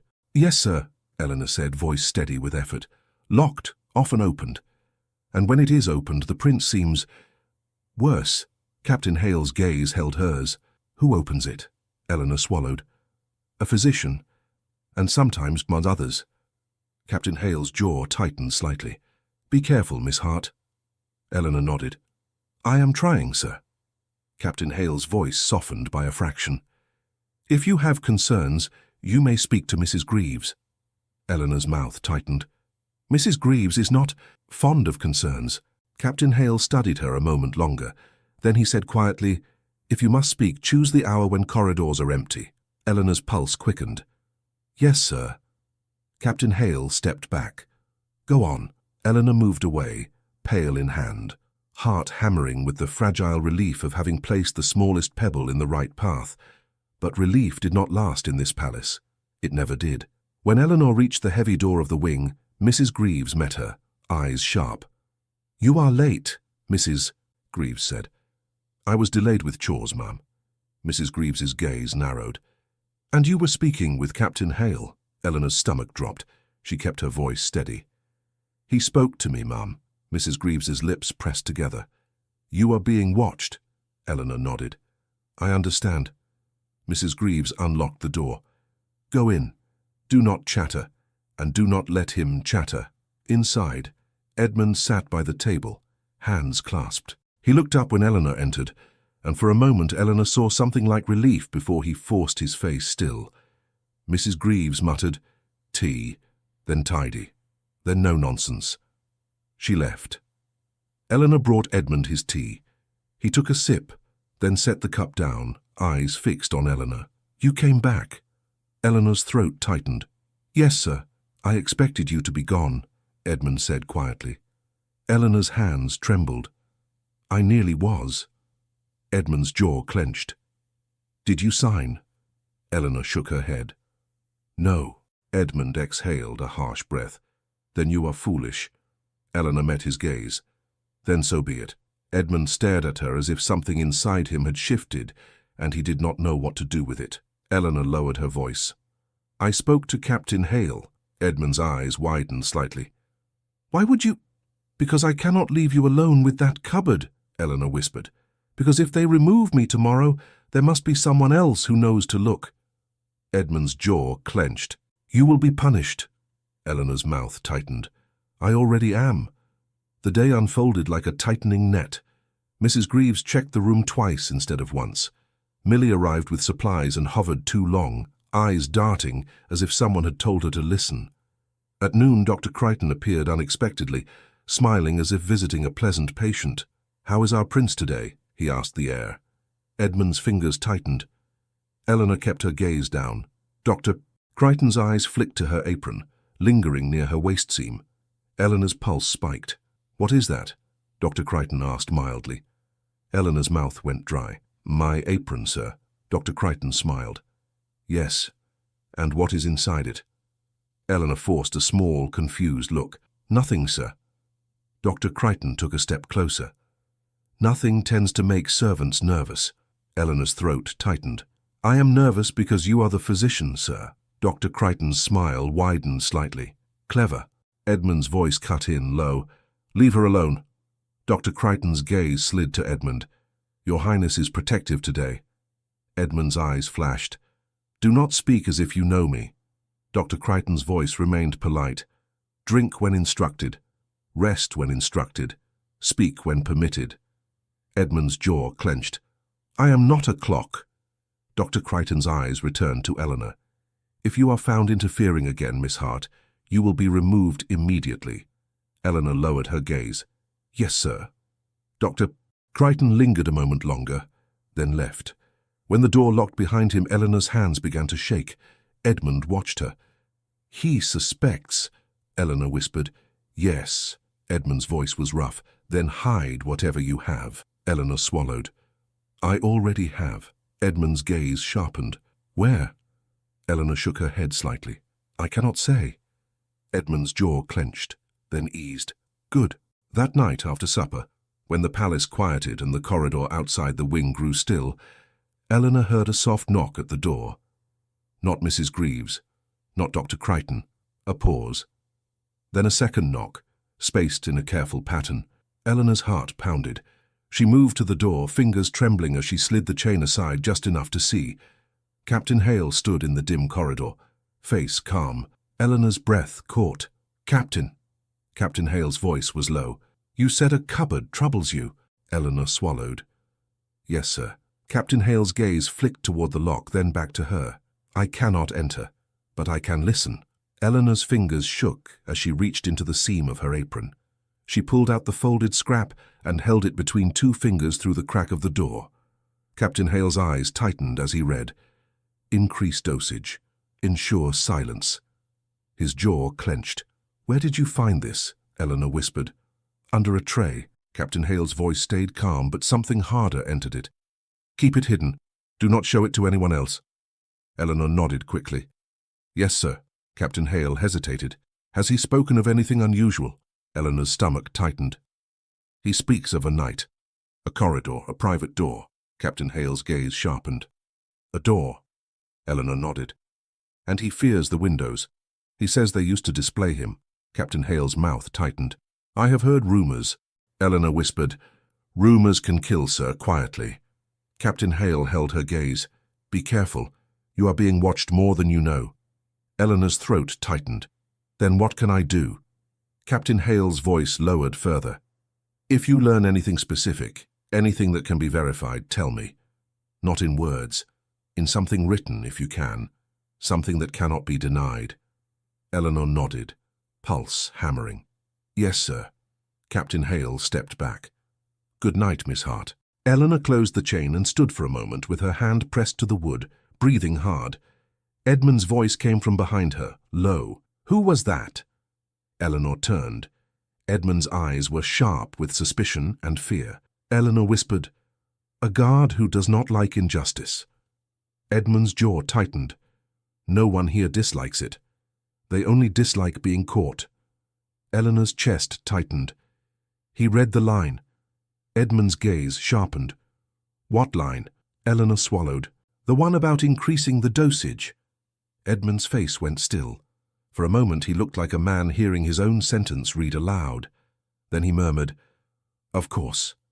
Eleanor stepped closer, voice low. "Sir, you must tell me anything you remember. Anything that can be proven." Edmund's jaw clenched. "I cannot." Eleanor's eyes stung. "You can. Even a name." Edmund's gaze flicked to the walls. "Do you want them to hear my name on your lips?" Eleanor swallowed. "Then whisper it." "I will not repeat it here." Edmund stared at her for a long moment, then looked away as if ashamed of needing her. "Rivenhall," he said, barely audible. Eleanor's breath caught. "My lord." Edmund's mouth tightened. He was there, not always in the room, but always near, like a man waiting for a door to open. Eleanor's stomach turned. "Why?" Edmund's voice roughened. "Because he wanted something from my silence." Eleanor swallowed. "What?" Edmund's eyes closed. His brow furrowed with effort. "A signature." Eleanor's pulse spiked. "A signature on what?" Edmund's breathing quickened. "I do not know. I never saw it, but they asked. Again and again. When I refused, they called me unstable." Eleanor's throat tightened. "And then they isolated you." Edmund nodded once, almost imperceptible. Eleanor's mind raced. A signature, a document, a reason to keep him drugged and hidden. She felt the palace's machinery behind it, smooth and merciless. The next day, the trap sprang in a new way. Lord Rivenhall appeared in the corridor outside the wing at midday, as if he had business there, as if it were normal for him to stroll so close to the locked door. Mrs. Greaves stood with him, posture stiff. Millie hovered behind, eyes down. Rivenhall's gaze landed on Eleanor when she opened the door for supplies. He smiled. "Miss Hart." Eleanor's stomach tightened. "My lord." Rivenhall's voice was pleasant. "Walk with me." Eleanor's breath caught. "My duties." Rivenhall's smile did not change. "I have already spoken to Mrs. Greaves." Mrs. Greaves's face was tight and unreadable. Eleanor's heart pounded. She could not refuse a man like that in the corridor. Refusal was a spark. Sparks were noticed. She stepped out, closing the door behind her, chain still secured from the inside. Her hand lingered on the wood a moment longer than necessary, and she felt it like leaving someone behind in a storm. Rivenhall walked at an unhurried pace. Eleanor followed half a step behind as etiquette demanded. He spoke softly, as if sharing confidences. "You have made an impression." Eleanor kept her eyes down. "I am sorry, my lord." "Do not be," he said. "Impressions can be useful." Eleanor's mouth went dry. "Useful to whom, my lord?" Rivenhall gave a small chuckle. "To people who wish to help you." Eleanor's stomach turned. "Help me." Rivenhall stopped near a window alcove. Servants passed at the far end of the corridor, but no one lingered close. It was as if the palace itself knew to give him space. Rivenhall turned slightly toward Eleanor. "You are in a precarious position." Eleanor clasped her hands. "Yes, my lord. You refused to sign," Rivenhall said, as if discussing the weather. "That is unfortunate." Eleanor's throat tightened. "I could not sign what was not true." Rivenhall's gaze held hers, calm. "Truth is flexible. Survival is not." Eleanor said nothing. Rivenhall's tone remained gentle. "You may be dismissed or you may remain." Eleanor's pulse hammered. "Remain." Rivenhall nodded. "Yes, with protection." Eleanor swallowed. "What protection, my lord?" Rivenhall's smile was small. "Mine." Eleanor's skin prickled. "Why would you protect me?" Rivenhall lifted his eyebrows faintly, as if she were slow. "Because you are close to him." Eleanor's stomach dropped. "My lord, I am only an attendant." Rivenhall's voice softened. "And he speaks to you." Eleanor's throat tightened. "He speaks sometimes." Rivenhall's gaze sharpened. "What does he say?" Eleanor's heart pounded hard enough to make her dizzy. Rivenhall leaned in slightly, polite, patient. "Does he mention names? Events? Old grievances?" Eleanor's fingers dug into her palms. Rivenhall's voice stayed kind. "I am not asking you to betray him. I am asking you to help the palace avoid misunderstandings. His Highness is vulnerable. He may invent stories. He may misremember. He may accuse those who have only ever served him." Eleanor's mouth went dry. "He is not inventing." Rivenhall's eyes narrowed a fraction. "How would you know?" Eleanor forced herself to speak carefully. "Because I have seen him calm. I have seen him frightened. I have seen him treated as if he were a nuisance. Those things are real, my lord." Rivenhall studied her, then sighed gently. "You are earnest." Eleanor did not answer. Rivenhall's tone warmed, falsely intimate. "Let me be plain. Tell me what he says, and I will ensure you keep your position. Better wages, better quarters, a reference that can open doors."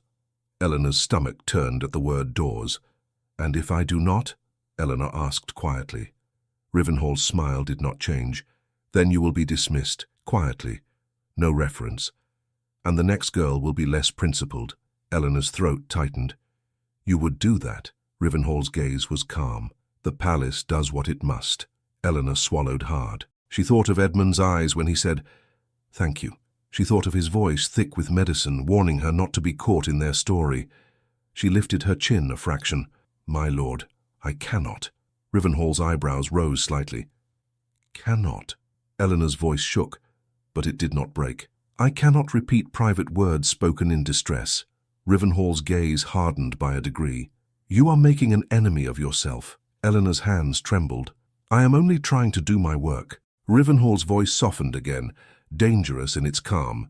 "Your work is to keep him quiet. If you cannot do that, someone else will." Eleanor's chest tightened. "If he is quiet because he is drugged into silence, my lord, that is not care." Rivenhall's smile faded. "Be careful, Miss Hart." Eleanor swallowed. "Yes, my lord." Rivenhall stepped back, the conversation closing like a door. "Return to your duties." Eleanor curtsied and walked away, legs unsteady. When she reached the wing, her hand shook as she touched the door. Inside, Edmund sat rigidly, as if he had been holding himself together by will alone. He looked at her at once. "Where were you?" Eleanor's throat tightened. "In the corridor." "With whom?" Edmund demanded, and his voice held an edge of panic. Eleanor swallowed. "Lord Rivenhall." Edmund's face went white in a way Eleanor had not seen before. "What did he say to you?" Eleanor stepped closer, voice low. "He offered to protect me." Edmund's jaw clenched. "In exchange for what?" Eleanor met his eyes. "In exchange for your words." Edmund's shoulders tightened, and he looked away, breathing hard. "And you told him?" "No," Eleanor said quickly. "I refused." Edmund's head snapped back, his eyes burned. "You refused?" "Yes." A long pause. Then Edmund's voice came rough, almost broken. "Why?" Eleanor's throat tightened. "Because your words are yours, and because they are using you, sir. I cannot be part of it." Edmund stared at her as if he could not absorb it. Then he gave a short, harsh breath. "You are reckless." Eleanor's mouth tightened. "Perhaps." Edmund's jaw clenched. "He will not forgive that." Eleanor swallowed. "I know." Edmund's voice dropped. "Then you have just stepped into a war without weapons." Eleanor flinched at the word and whispered, "No weapons, sir. Only truth." Edmund's mouth twisted. "Truth is sharper than anything. That is why they dulled me." Eleanor took a slow breath. "Then we will not let them." "We." The word fell between them like a vow. Edmund looked at her, eyes bright. "Do not say we," Eleanor swallowed. "Why not?" "Because it makes me hope," Edmund said, and the honesty of it made Eleanor's chest ache. "And hope is what they punish." Eleanor's voice softened.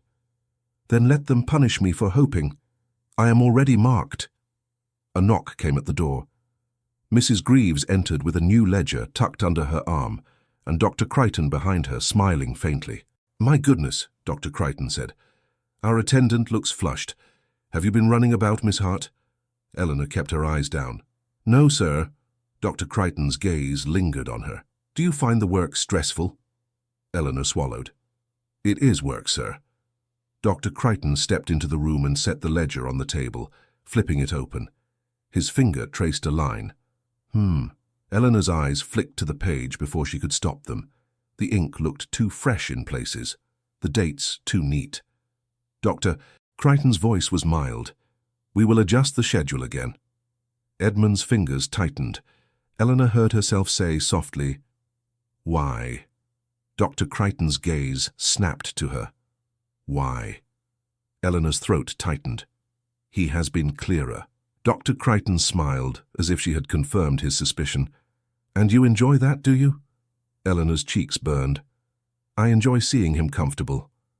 Dr. Crichton's smile thinned. "Comfort is not the priority." Edmund's voice cut in low. "Then what is?" Dr. Crichton did not look at him. "Stability." Edmund's laugh was a bitter breath. "You mean obedience?" Dr. Crichton turned a page in the ledger. "Miss Hart, you will note the new times." Eleanor's heart pounded. The ledger lay open, close enough to read, close enough to see what was missing. She glanced at it, forcing herself to look only briefly, as if she were merely following orders. But she saw it, a torn edge where a page should have been, and on the remaining page, a line scratched out and rewritten, the ink darker than the rest. Eleanor's pulse spiked. "Sir," she said carefully, "this page looks—" Dr. Crichton's gaze fell on her with cold amusement. "Looks what?" Eleanor swallowed. "Looks altered." A sharp silence fell. Mrs. Greaves sucked in a breath. Edmund's head lifted, eyes bright, alarmed. Dr. Crichton's smile widened slightly. "Altered." Eleanor's hands trembled. "Perhaps I am mistaken, sir." Dr. Crichton tilted his head. "You are indeed mistaken, and you will stop looking at documents not meant for you." Eleanor lowered her eyes. "Yes, sir." Dr. Crichton closed the ledger with a soft thud. "Your Highness will take his medicine now." Edmund's jaw clenched. "No." Dr. Crichton's gaze remained calm. "Yes." Eleanor's heart hammered. She could feel the trap tightening again. Dr. Crichton poured the tonic. He held it out. Edmund's hand trembled, but he did not reach. Eleanor stepped forward, not touching the glass, only speaking low. "Sir, take a sip of water after. It may help." Edmund's gaze flicked to her, then back to the tonic. Slowly, with visible disgust, he took it and swallowed. Dr. Crichton nodded, satisfied. "Good." He turned to Eleanor. "You have a tendency to involve yourself. That will end." Eleanor lowered her gaze. "Yes, sir." Dr. Crichton and Mrs. Greaves left. When the lock clicked, Eleanor's hands began to shake in earnest. Edmund's voice came thick. "You should not have said altered." Eleanor swallowed. "I saw it." Edmund's jaw clenched. "Seeing is not allowed." Eleanor's chest tightened. "Then we must be smarter." Edmund stared at her. "Smarter?" Eleanor nodded, forcing steadiness. "If I can find proof, something written, something that shows the missing pages." Edmund's gaze sharpened. "They keep those things locked." Eleanor's mouth tightened. Locks can be opened. Edmund's eyes flicked to the door. Not by you, Eleanor whispered. By someone with keys. Edmund's breath caught. Greaves. Eleanor nodded slowly. Or Crichton, or someone who cleans when they are careless. Edmund's voice was rough. They are never careless. Eleanor's mouth tightened. Everyone is careless when they believe you are nothing. The words hung between them, bitter and true. That evening, the palace's gaze grew heavier. Millie delivered candles and lingered, hands trembling, as if forced to wait for a question to be asked. Eleanor said quietly, "You may go, Millie." Millie's eyes flicked up, frightened. "Mrs. Greaves said to make sure you have enough." Eleanor kept her voice gentle. "We do." Millie hesitated, then whispered, "Lady Cromere asked about you again." Eleanor's stomach dropped. "What did you say?" Millie's voice trembled. "Nothing. I said I didn't know anything. I don't want trouble." Eleanor nodded, keeping her face calm. "You did right." Millie swallowed. "They said you were here after hours." Eleanor's pulse spiked. "I live here during my shift, Millie." Millie's eyes darted to Edmund, then away. "They mean alone." Eleanor's cheeks went hot. "Go, Millie." Millie fled. Edmund's voice came low. "They are building a scandal." Eleanor swallowed. "How can they?" Edmund's mouth tightened. "Because they can." Eleanor's hands trembled as she straightened the tea things again. "Then I will be more careful." Edmund's gaze sharpened. "Careful will not stop them." Eleanor's throat tightened. "Then what will?" Edmund stared at the table, voice rough. "Proof." Eleanor nodded. "Yes, the opportunity came when she least expected it." Near midnight, the lock clicked softly. Eleanor startled upright from the chair where she had been darning a hem. Edmund was half asleep, eyes heavy with medicine. The door opened, and Mrs. Greaves stepped in, face tight. "I forgot the ledger," Mrs. Greaves muttered, as if annoyed with herself. Eleanor's pulse spiked. The ledger, the missing pages. Mrs. Greaves crossed to the table where Dr. Crichton had left it earlier, tucked beneath another book. Eleanor kept her face blank, forcing her breathing to remain steady. Mrs. Greaves picked it up and flipped it open, frowning. He changed the times again. Eleanor's heart hammered. She could see the torn edge from where she stood. "Mrs. Greaves muttered, "Always changing, always increasing." Then, as if something occurred to her, Mrs. Greaves glanced at Edmund. "He awake?" she asked Eleanor. Eleanor swallowed. "No, ma'am." Mrs. Greaves's eyes narrowed. "And you?" Eleanor's mouth went dry. "I was mending, ma'am." Mrs. Greaves's gaze lingered on Eleanor. "You are too steady for a girl who refuses to sign." Eleanor forced a small, tired look. "I am only trying to keep my place, ma'am." Mrs. Greaves stared at her, then huffed. "Your place is leaving." She closed the ledger, tucked it under her arm, and moved toward the door. Eleanor's pulse pounded. If that ledger left the room, her chance might vanish. She heard herself speak softly. "Ma'am." Mrs. Greaves paused. "What?" Eleanor swallowed. May I see the schedule for tomorrow, so I do not make mistakes?" Mrs. Greaves glared. "Now you want to follow it." Eleanor lowered her gaze. "I do not wish to be scolded again." Mrs. Greaves's mouth tightened. She hesitated, then opened the ledger just enough to show a page. Eleanor leaned in slightly, eyes scanning fast, and there, on the lower margin, she saw a note written in a different hand. Not Dr. Crichton's. A sharper script. "Ensure compliance. If resistance continues, remove." Eleanor's breath caught. Mrs. Greaves snapped the ledger shut. "That is enough." Eleanor forced a nod. "Yes, ma'am." Mrs. Greaves left and locked the door again. Eleanor stood frozen for a moment, heart hammering so hard she felt it in her throat. Edmund's voice came, thick with sleep. "What is it?" Eleanor swallowed, moving closer to him, lowering her voice. "There is a note, not his handwriting." Edmund's eyes opened a fraction. "Whose?" Eleanor's throat tightened. "I do not know, but it says, 'Remove.'"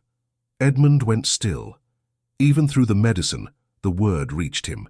His voice was barely audible. "They are done waiting." Eleanor's hands trembled. "We must tell Captain Hale."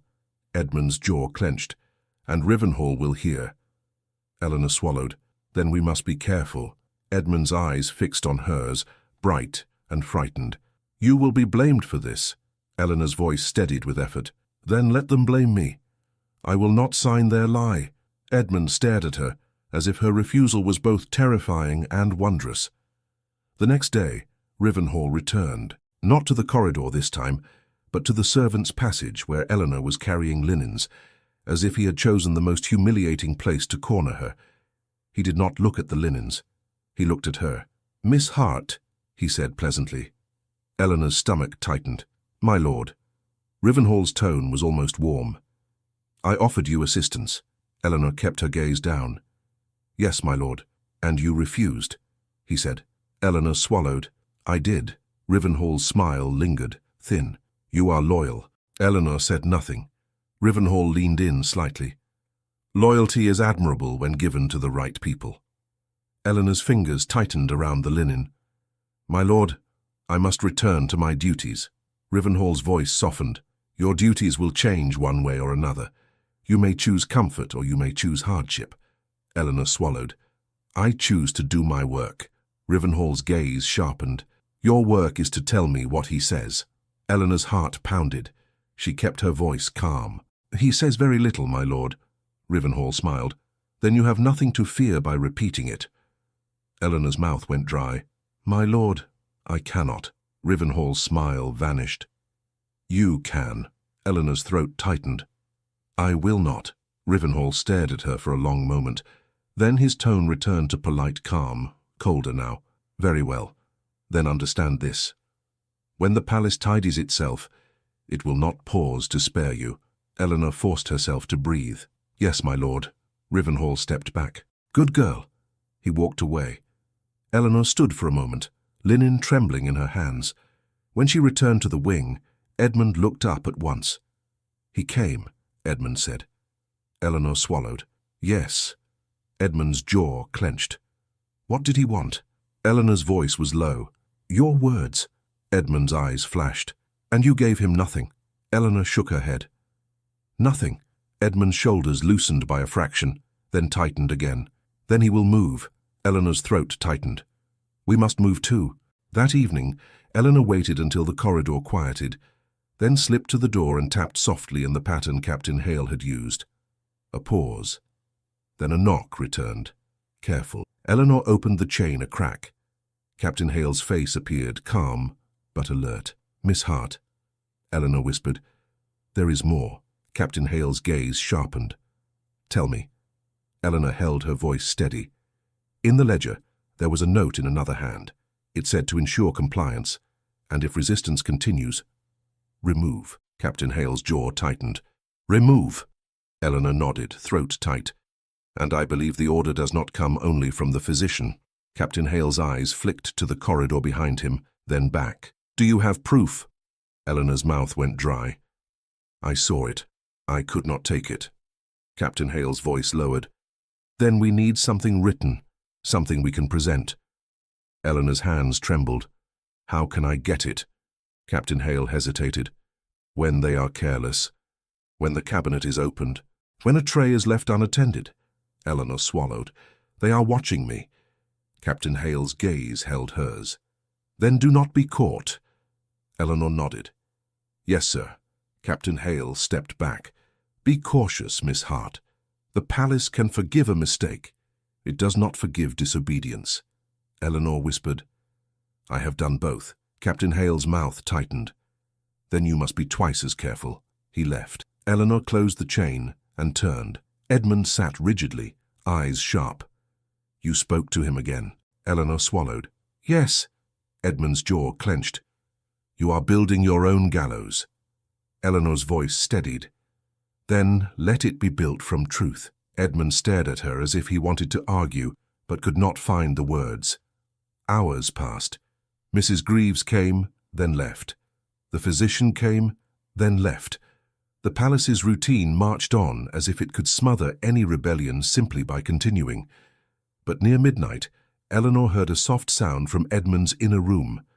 A scrape, a breath, a restless shift. She stood from her chair. "Sir?" No answer. Eleanor moved toward the inner door, hesitating. She had been told not to enter unless necessary, but she had also been told to keep him quiet, and silence was never simple with Edmund. She knocked softly. "Sir, are you unwell?" A pause. Then Edmund's voice strained. "Do not leave me." Eleanor's chest tightened. She pushed the door open a fraction. Edmund sat on the edge of the bed, hands braced on the mattress, breathing hard, eyes bright with fear. Eleanor stepped in. "Careful." "Sir." Edmund's voice was low. "I dreamt the corridor again." Eleanor swallowed. "Do you want water?" Edmund shook his head once. "I want someone to be real." Eleanor's throat tightened. "I am here." Edmund's gaze fixed on her. "You should not be." Eleanor's hands trembled. "Then tell me to go." Edmund's jaw clenched. "Go," he said. But his eyes begged her to stay. Eleanor did not move. Edmund's breathing shook. "They will use this," Eleanor whispered. "Then we will not give them more than this. I will stand by the door. I will not come closer." She moved back a step, keeping herself near the threshold, visible, proper, restrained. Edmund watched her as if her restraint was the only safe thing left. Eleanor said softly, "Tell me what you remember." "Not everything, only one piece." Edmund's throat worked. "A ring," he whispered. "A seal ring pressed into wax." Eleanor's pulse spiked. "On a letter." Edmund nodded once. "Yes, they wanted my hand, my name, to make it lawful." Eleanor's chest tightened. "And you refused?" Edmund's voice roughened. "Yes." Eleanor swallowed. "That is proof." Edmund's eyes flicked to her. "No, it is memory." Eleanor's voice steadied. "Then we must find the letter." Edmund's breathing quickened. "Letters are kept where maids do not go." Eleanor's mouth tightened. "Then we must find a way." A soft click sounded from the outer door. Eleanor's blood ran cold. She turned her head toward the main room. Footsteps, measured, unhurried. A woman's voice, low and satisfied. "Mrs. Greaves." "And where is she?" Mrs. Greaves said. "If not where she ought to be." Eleanor stepped into the main room quickly, heart pounding. Lady Cromere stood just inside the door, gloved hands folded. Mrs. Greaves was beside her, eyes sharp. Lady Cromere's gaze swept the room, then landed on the open inner door behind Eleanor. "So," Lady Cromere said softly, "you have crossed into his private rooms." Eleanor's throat tightened. "My lady, he called for water. Lady Cromere's smile was thin. "You are alone with him after hours." Eleanor's cheeks burned. "I stood by the door." Lady Cromere's eyes flicked past her, toward Edmund, who had risen, and now stood in the inner doorway. Face pale, posture rigid. Edmund's voice cut in low. "She did nothing wrong." Lady Cromere's gaze did not soften. "Your Highness, you will return to bed." Edmund's jaw clenched. "Do not command me like—" Lady Cromere lifted a hand, and Edmund stopped, as if the gesture itself carried weight. Lady Cromere looked at Eleanor again. "This is precisely why you were chosen, because you were meant to be harmless." Eleanor swallowed. "I am harmless, my lady." Lady Cromere's voice stayed quiet. "No, you are inconvenient." Eleanor's chest tightened. "My lady, I have tried to follow the schedule." Lady Cromere's gaze sharpened. "You refused to sign. You spoke to the physician as if you were his equal. You have now been found in a position that invites interpretation." Eleanor's hands trembled. "I did not invite anything." Lady Cromere's smile returned, small and cruel in its calm. "That is the trouble with interpretation. It does not require your permission." Mrs. Greaves stepped closer, voice low. "I told her." Eleanor's throat tightened. "I only came because he was frightened." Lady Cromere's eyes narrowed. "Frightened." Edmund's voice came sharp. "Yes, frightened, like a man treated as a secret." Lady Cromere turned toward him, calm as ever. "Your Highness, you are agitated. This is why the schedule exists." Edmund's face went still. "Your schedule is not medicine. It is punishment." Lady Cromere's gaze flicked to Mrs. Greaves. "Send for Dr. Crichton." Eleanor's stomach dropped. "My lady, please." Lady Cromere looked at Eleanor, expression unreadable.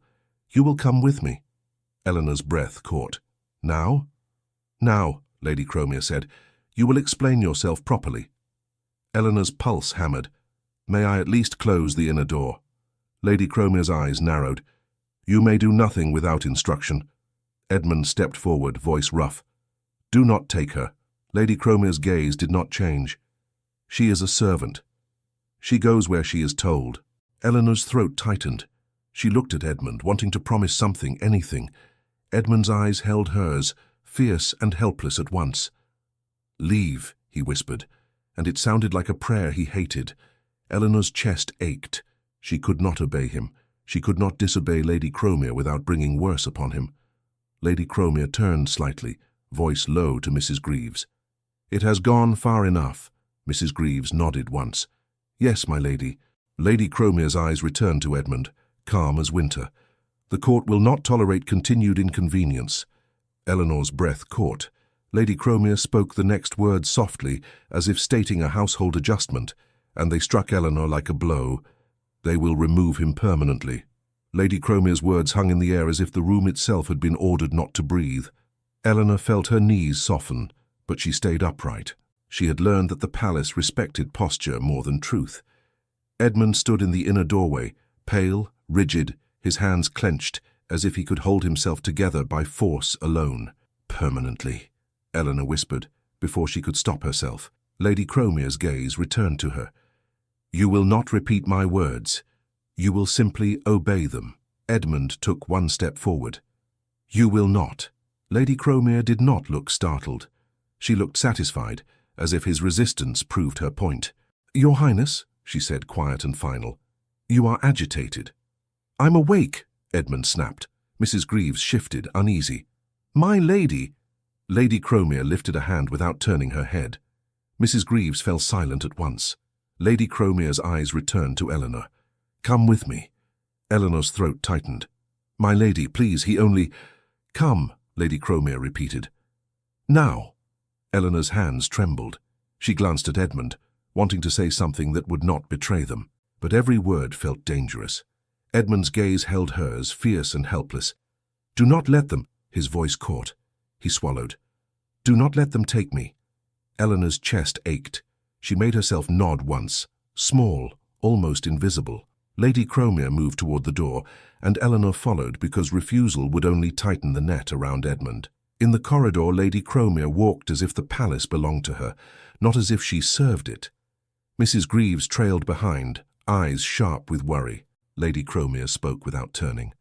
You were selected because you would not be tempted to forget your place. Eleanor's voice came small. I have not forgotten it, my lady. Lady Cromer stopped so suddenly, Eleanor nearly collided with her. You entered his bedchamber, Lady Cromer said softly. He called for me, Eleanor said, steadying her voice. He was frightened. Lady Cromer's eyes narrowed. You say that as if fear is a reason. Eleanor swallowed. It is a reason to offer water, my lady. A maid does not enter a gentleman's room at midnight, Lady Cromer replied, still quiet. Not unless she wishes to be spoken of. Eleanor's cheeks burned. I did not wish. Lady Cromer's gaze cut her off. What you wish is irrelevant.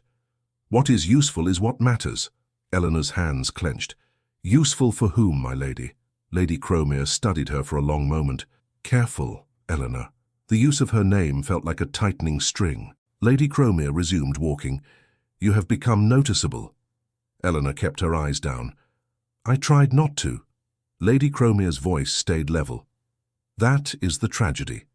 You tried, and yet here we are. They reached Lady Cromer's office. Inside, the room smelled of paper and polished wood, the clean scent of decisions made without compassion.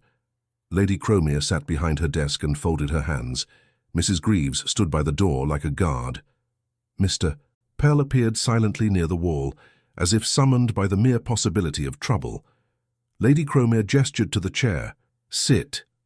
Eleanor sat, spine straight, hands folded in her lap to hide their shaking. Lady Cromer opened a drawer and took out the statement again. She placed it on the desk along with a pen. This ends tonight, she said. Eleanor stared at the paper. My lady, if I sign that, you can blame me for anything. Lady Cromer's eyes did not flicker. Yes. Eleanor's breath caught. The bluntness was worse than any pretense. Lady Cromer leaned back slightly.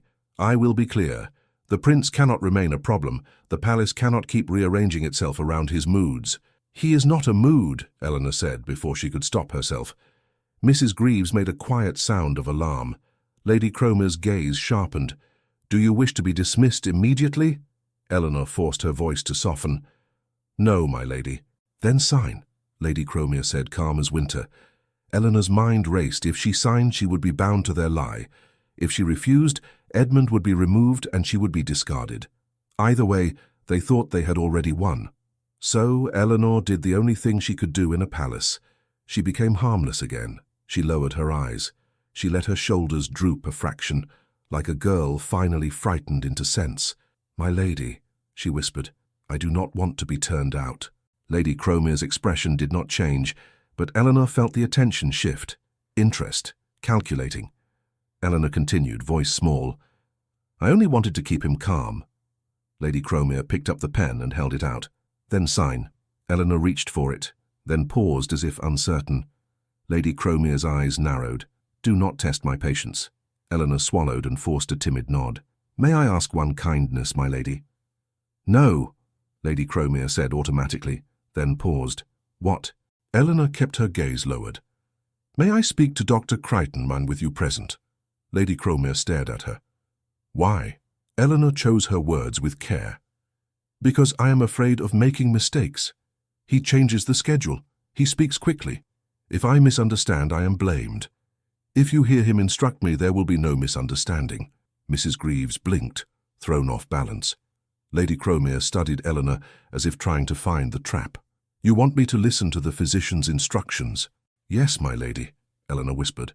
"So I may obey them precisely." Lady Cromer's gaze lingered on her face. Then she nodded once.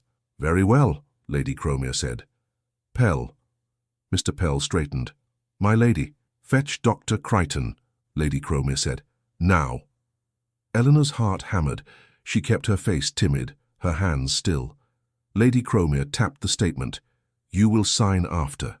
"Yes, my lady," Eleanor whispered. Mr. Pell left. Lady Cromer leaned forward slightly.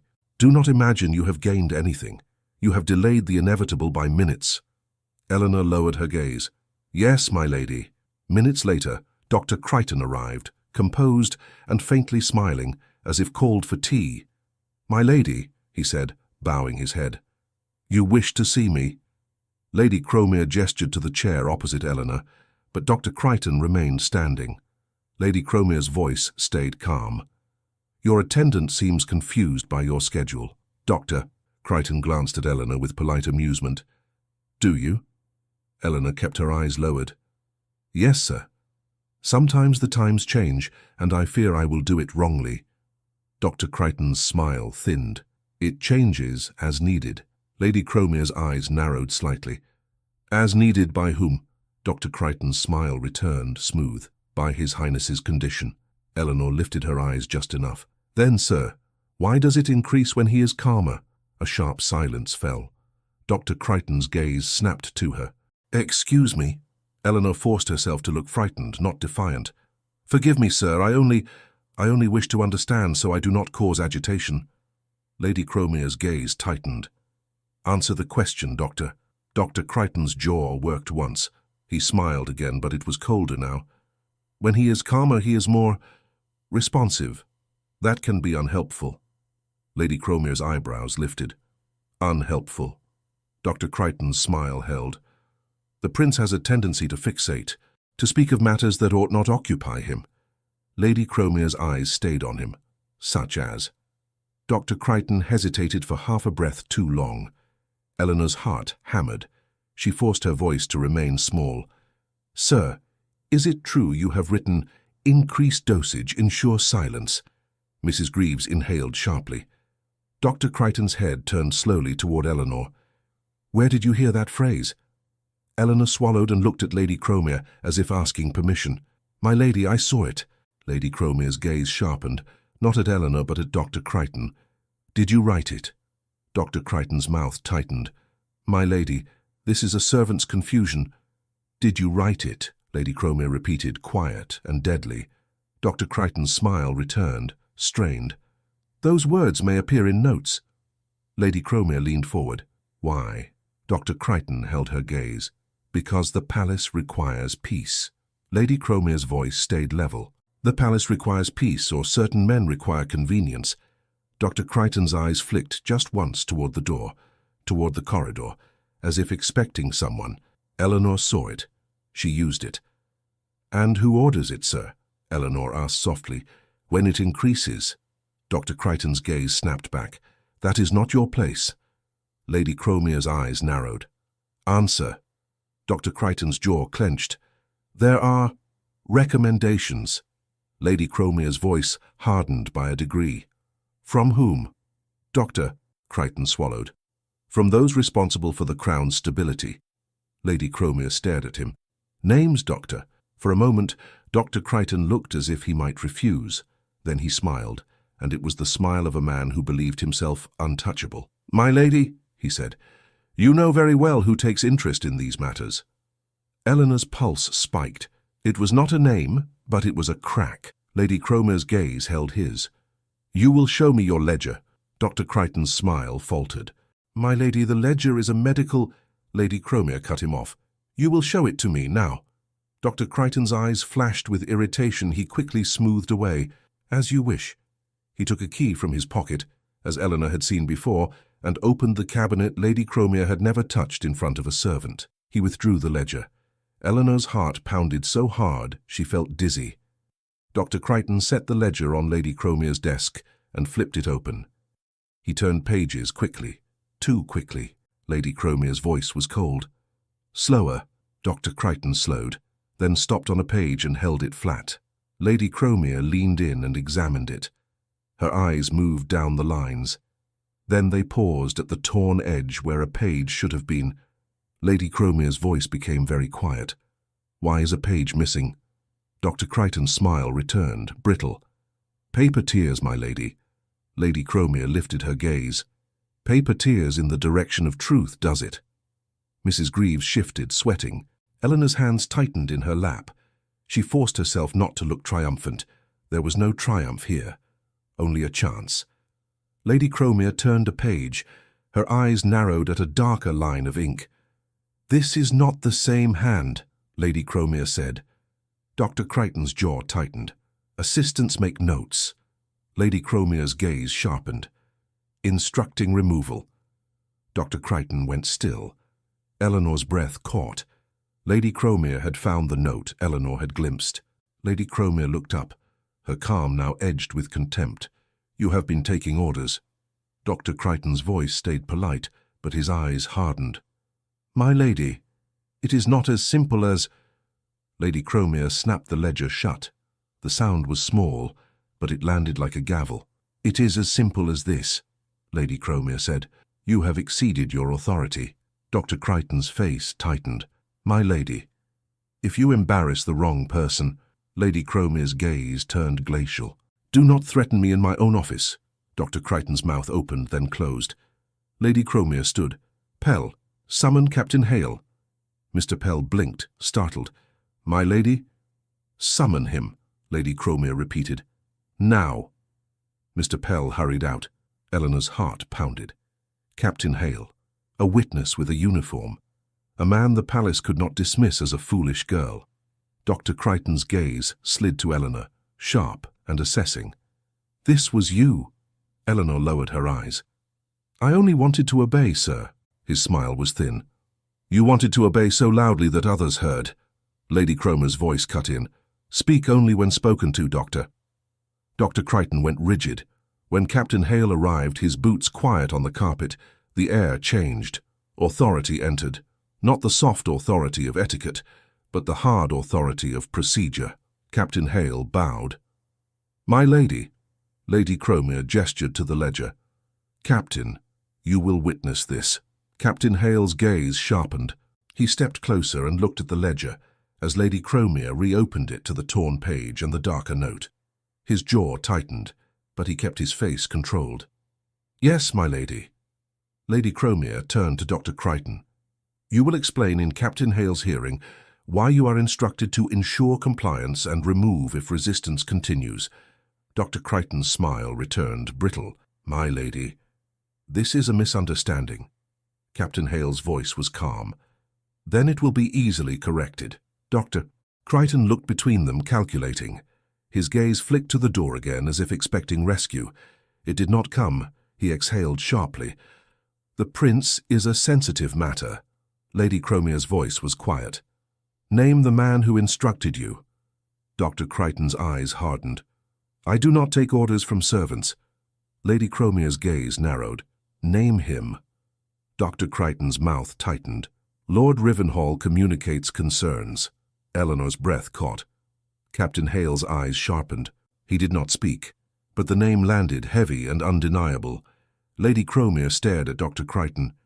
"And you call those concerns medical necessity?" Dr. Crichton's voice sharpened despite himself. "My lady, do you want the prince loose in the palace? Do you want whispers in the newspapers? Do you want the court embarrassed?" Lady Cromer's eyes went cold. "I want you removed from your post." Dr. Crichton's face went white. "My lady—" Lady Cromer lifted her hand. "Captain Hale, you will escort Dr. Crichton to his quarters. He will pack. He will leave the palace grounds by sunset. He will not speak to anyone on his way out." Captain Hale nodded once. "Yes, my lady." Dr. Crichton's jaw clenched. "You are making a mistake." Lady Cromer's voice was quiet. "No, you did." Captain Hale stepped forward. "Doctor." Dr. Crichton hesitated, then bowed stiffly, his smile gone. "As you wish, my lady." He left with Captain Hale. The room exhaled, but Eleanor did not. Her lungs still felt too tight. Lady Cromer remained standing, staring at the ledger. Mrs. Greaves whispered, "My lady, Lord Rivenhall will not like—" Lady Cromer's gaze snapped to Mrs. Greaves.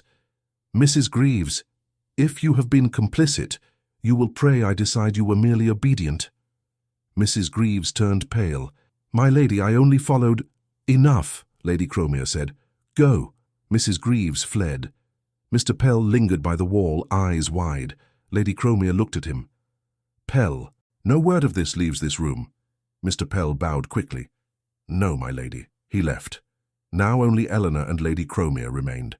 Lady Cromer sat again and regarded Eleanor with a long, unreadable look. "You are either dangerously foolish," Lady Cromer said, "or unexpectedly useful." Eleanor's throat tightened. "My lady, I did not mean to—" Lady Cromer held up a hand. "Do not pretend innocence. You are not innocent. You are simply clean in your motives." Eleanor blinked, startled. Lady Cromer continued, voice calm. "I will not pretend compassion, Eleanor. The palace does not run on compassion. It runs on containment." Eleanor's hands clenched in her lap. "Then why dismiss him?" Lady Cromer's gaze sharpened. "Because I will not be made a fool by a man like Rivenhall." Eleanor swallowed. "And the prince." Lady Cromer paused. "And the prince," she said, as if allowing the truth in reluctantly. "He will receive a new physician, one who answers to me." Eleanor's chest loosened by a thread. "Then you will not remove him." Lady Cromer's eyes narrowed. "Do not assume you have saved him. You have only changed the terms of his captivity." Eleanor's voice shook. "He should not be captive." Lady Cromer's gaze held hers. "Perhaps. But you are a maid, Eleanor. You will not rewrite the monarchy with bread and tea." Eleanor swallowed hard. "What will happen to me?" Lady Cromer picked up the statement and tore it in half with one clean motion. Then in half again. Eleanor stared. Lady Cromer let the pieces fall into the wastebasket. "You will remain for now." Eleanor's breath caught. "My lady—" "Do not thank me," Lady Cromer said. "I am not rewarding you. I am using you." Eleanor lowered her eyes. "Yes, my lady." Lady Cromer's tone cooled. "You will not wander. You will not be alone with him after hours. You will not speak to Captain Hale unless spoken to." Eleanor's stomach tightened. "Yes, my lady." Lady Cromer leaned forward slightly. "And if Lord Rivenhall approaches you again, you will tell me." Eleanor hesitated. Then she whispered, "Yes, my lady." Lady Cromer's gaze lingered. "Go back to the wing." Eleanor stood, curtsied, and left with her heart pounding. When she reached the heavy door, Mrs. Greaves was not there. Captain Hale stood in the corridor instead, face composed. He did not speak at first. He simply unlocked the door and opened it, then stepped back as if giving Eleanor permission to enter without being seen talking too long. Eleanor whispered, "Captain, Captain Hale's voice was low. He is safe for today. Eleanor's throat tightened. And the doctor. Gone by sunset, Captain Hale replied. You did well. Eleanor shook her head. I only asked questions. Captain Hale's gaze held hers. Sometimes that is enough. Eleanor swallowed. My lady dismissed him. Captain Hale nodded. For now the palace has chosen order over convenience. Eleanor's mouth tightened. And Lord Rivenhall. Captain Hale's jaw clenched slightly. He will not enjoy this. Eleanor's heart pounded. Will he punish the prince? Captain Hale's voice stayed calm. He will try. Eleanor whispered. And me. Captain Hale met her eyes. Be cautious, but do not be silent. Eleanor nodded, then slipped inside. Edmund was standing, as if he had refused to sit until he knew whether Eleanor would return. His eyes met hers at once. You came back, he said, voice rough. Eleanor's throat tightened. Yes, sir. Edmund's jaw clenched. And you are not in chains. Eleanor gave a small, breathless sound that might have been laughter if her chest had not felt so tight. No chains, sir. Edmund stared at her as if trying to understand the impossible. Eleanor moved closer, stopping at a proper distance, hands clasped. Dr. Crichton is dismissed. Edmund went very still. Dismissed. Eleanor nodded. By Lady Cromere. Edmund's mouth parted slightly, then closed. His eyes flicked to the cabinet as if expecting it to open and prove her wrong. And Rivenhall, Edmund whispered. Eleanor swallowed. His name was said aloud. In Captain Hale's hearing, Edmund exhaled a shaky breath. The sound held years of being unheard. Eleanor's voice softened. You are not a rumour today. Edmund's gaze snapped to her, bright and unguarded. What did you do? Eleanor's hands trembled. I made myself small. Then I asked the right question. Edmund's jaw clenched. You should not have had to. Eleanor's eyes stung. No. Edmund stared at her for a long moment, and when he spoke again, his voice was lower. Why did you do it? Eleanor's throat tightened. Because you asked me not to let them take you. Edmund's gaze held hers. That is not enough, Eleanor swallowed. The truth rose in her chest, frightening in its simplicity. It is enough, she whispered. And it is more. I cannot watch you be swallowed by silence. Edmund's fingers curled at his sides. Eleanor. She held his gaze steady. I do not know what tomorrow brings. I only know I could not leave you to that cupboard and that schedule and those smiles. Edmund's voice roughened. You should be angry with me. Eleanor's brow furrowed. Why? Because you have risked everything for a man who has nothing to offer you, Edmund said, and the words sounded like they hurt him to speak. I cannot give you safety. I cannot give you a name that does not invite mockery. I cannot even promise I will be steady. Eleanor's chest ached. I did not ask you for promises. Edmund's gaze sharpened. Then what do you want? Eleanor's voice was quiet. I want you to be treated like a human being. Edmund's throat worked. He looked away, jaw tight, as if emotion were something he had been trained to punish in himself. When he looked back, his eyes were wet but controlled. You see me, he said quietly. Eleanor nodded once. Yes. Edmund took a careful breath. No one has said yes to that in years. Eleanor's lips trembled. Then let me say it again. Edmund's mouth tightened, and when he spoke, his voice was a restrained confession. When you enter the room, I remember I am not merely a problem. Eleanor's eyes stung. She kept her voice steady.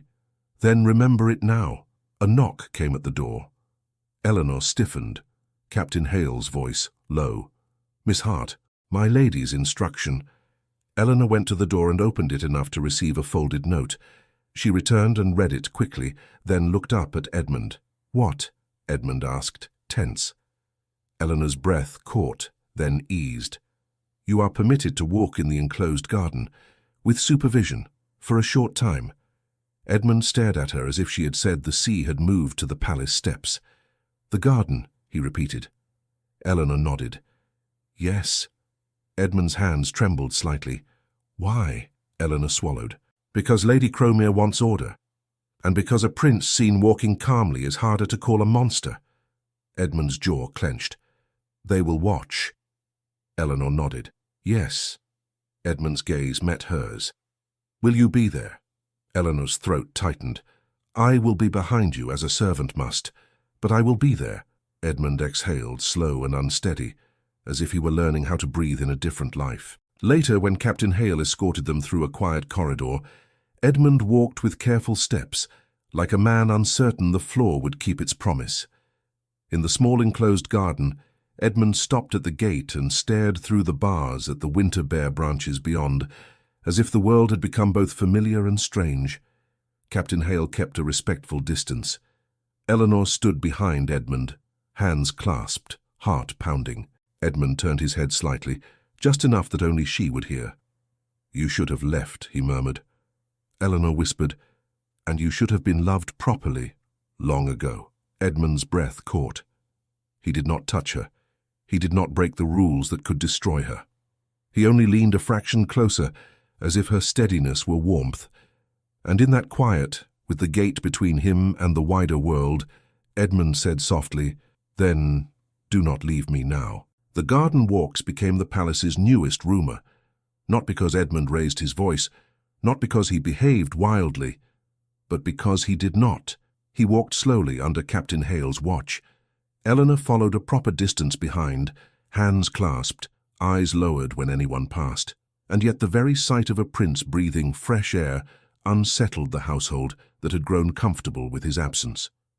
On the third morning, Mrs. Greaves met Eleanor at the wing door, with her lips pressed thin.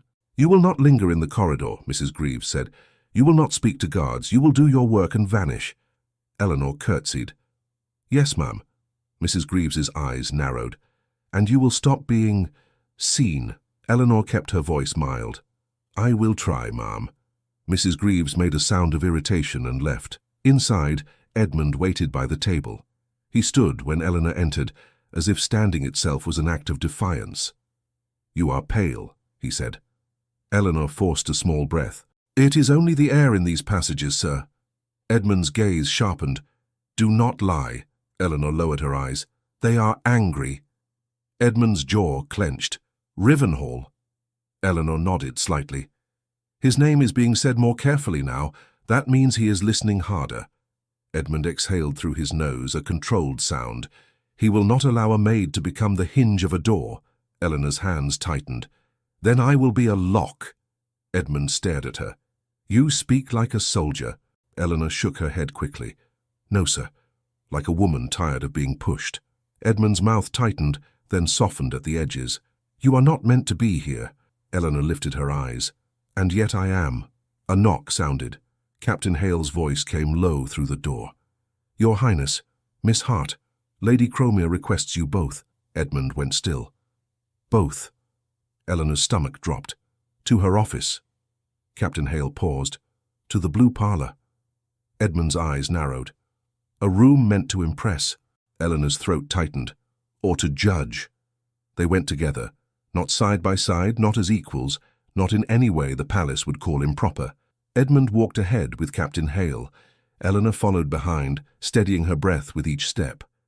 In the blue parlour, Lady Cromia waited with two men Eleanor had never seen so close. One wore the quiet authority of someone who carried messages that did not invite refusal.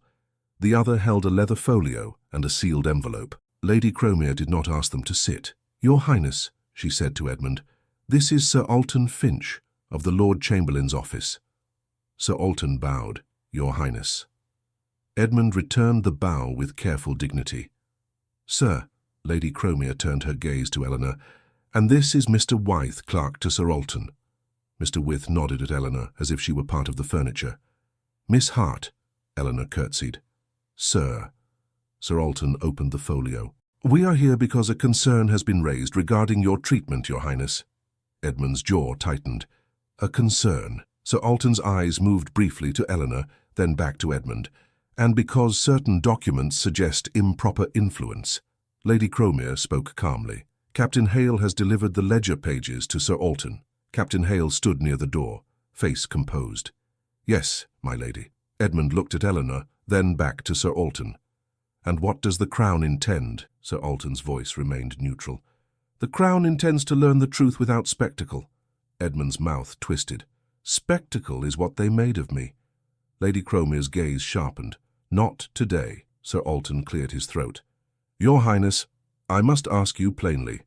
Were you pressured to sign any document in recent years? Edmund's fingers curled at his sides. Eleanor saw the effort it took him to keep his breathing steady. Yes, Edmund said, repeatedly. Sir Alton's eyes narrowed. By whom? Edmund's jaw clenched. Lord Rivenhall. Mr. Wyth's pen paused. Sir Alton did not show surprise. He only nodded once. And did the pressure coincide with increased medication and isolation? Edmund's gaze fixed on the carpet for a moment. Yes. Sir Alton turned a page. Did you refuse to sign because you believed the document false or harmful? Edmund's voice was low. Because I would not be used. A short silence fell. Then Sir Alton looked at Eleanor. Miss Hart, he said, you are not obliged to speak, but you have been named in reports regarding irregularities in schedule and dosage. Your statement may be considered. Eleanor's throat tightened. She glanced at Lady Cromer, then at Captain Hale. No one nodded. No one rescued her from the decision. The palace rarely did. Eleanor kept her hands folded. Sir, I am only a maid. Sir Alton's tone remained steady. And yet you observed. Eleanor swallowed. Yes, sir. Edmund's eyes flicked to her, warning and pleading at once. Eleanor spoke carefully. When the physician reduced the tonics, His Highness was calmer. He spoke more clearly. When the tonics increased, he became dulled. Not soothed, dulled. Sir Alton watched her. You are certain? Eleanor nodded. Yes, sir. Mr. Wythe wrote quickly. Sir Alton lifted the sealed envelope. This is a notice of immediate review signed by the Lord Chamberlain's authority. It instructs that no further changes are to be made to His Highness's care without oversight. Edmund's breath caught, then steadied. Oversight. Lady Cromer's voice was calm. It means the schedule is no longer a private weapon. Edmund's gaze sharpened. And Rivenhall. Sir Alton set the envelope down. Lord Rivenhall has been asked to account for his involvement. Eleanor's stomach tightened. Asked. Sir Alton's eyes held hers for a brief moment. The Crown prefers a dignified exit over a public trial, but it will not ignore falsified medical records. Captain Hale's jaw tightened slightly. Edmund's voice came low. He will try to drag her down with him. Lady Cromer's gaze moved to Edmund. He may try. Eleanor's throat tightened. My lady. Lady Cromer's expression remained unreadable. You will remain under my protection while this inquiry proceeds. Eleanor's breath caught. Thank you, my lady. Lady Cromer's eyes cooled. Do not thank me, be useful. Sir Alton closed the folio. There is another matter. Edmund's posture stiffened. What? Sir Alton spoke evenly. The palace intends to reintroduce you to limited society, Your Highness, quietly, under controlled conditions. Edmund's mouth twisted. Displayed again. Lady Cromer cut in. Presented, not displayed. You will not be placed near a window like a curiosity. You will be present in a drawing room like a man. Edmund's gaze flicked to Eleanor, then away. They will stare. Sir Alton nodded. They will. And then they will grow bored. Which is the goal. Edmund's jaw clenched. And if I refuse? Sir Alton's tone did not change. Then rumours will remain the only story. Silence held. Then Edmund said, I will attend. Eleanor's heart lurched. Lady Cromer's eyes narrowed slightly, as if surprised he had chosen so quickly. Edmund added, voice low but steady, on my terms. Sir Alton inclined his head. You may state them. Edmund looked directly at Lady Cromer. No tonics before the gathering. Lady Cromer held his gaze. Agreed, under supervision of the new physician. Edmund's voice tightened. And Miss Hart will not be dismissed. Eleanor's breath caught. Lady Cromer's gaze snapped to Eleanor, then back to Edmund. That is not your decision. Edmund's jaw clenched. It is my condition. Sir Alton's eyes sharpened, interested now. Your Highness. Edmund's voice stayed controlled. She has been threatened. She has been made a target. If she is cast out now, she will be punished for speaking the truth. Lady Cromer's mouth tightened. You are not married to her. The words struck the air like a slap meant for Eleanor to feel. Eleanor's cheeks burned. She lowered her eyes, forcing herself not to flinch. Edmund went very still. "No," he said quietly. "I am not." Lady Cromere leaned back slightly. "Then do not speak like a man who intends to be." Edmund's gaze held hers. "Perhaps I do." The room seemed to stop.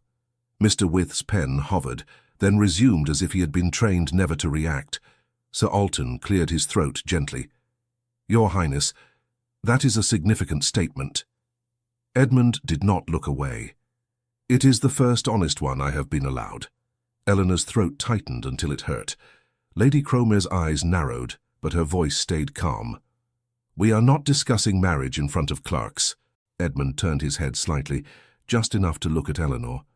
His eyes were bright, not wild, determined. "Then we will discuss it later," he said. Sir Alton closed the folio with finality. "The gathering will be held in 4 days. Attendance will be limited. The goal is calm, not romance, not scandal." Edmund's gaze did not leave Eleanor. "Calm," he repeated, as if promising it to her rather than to them. When they were dismissed and returned to the wing, Eleanor tried to keep her steps steady. Her heart was not steady at all. Inside, she shut the door and leaned her back against it for a moment before she could stop herself. Then she straightened at once, as if she had been caught. Edmund watched her. "You heard it," he said. Eleanor swallowed. "I heard you speak without asking permission." Edmund's mouth tightened. "I am tired of asking." Eleanor's hands trembled. "You spoke of marriage." Edmund's eyes held hers.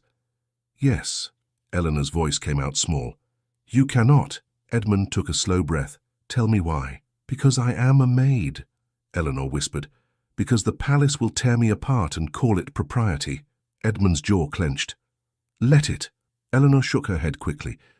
"You do not understand what they do to women who are convenient to blame." Edmund's gaze softened, and that softness felt dangerous. "I understand. Blame." Eleanor's eyes stung.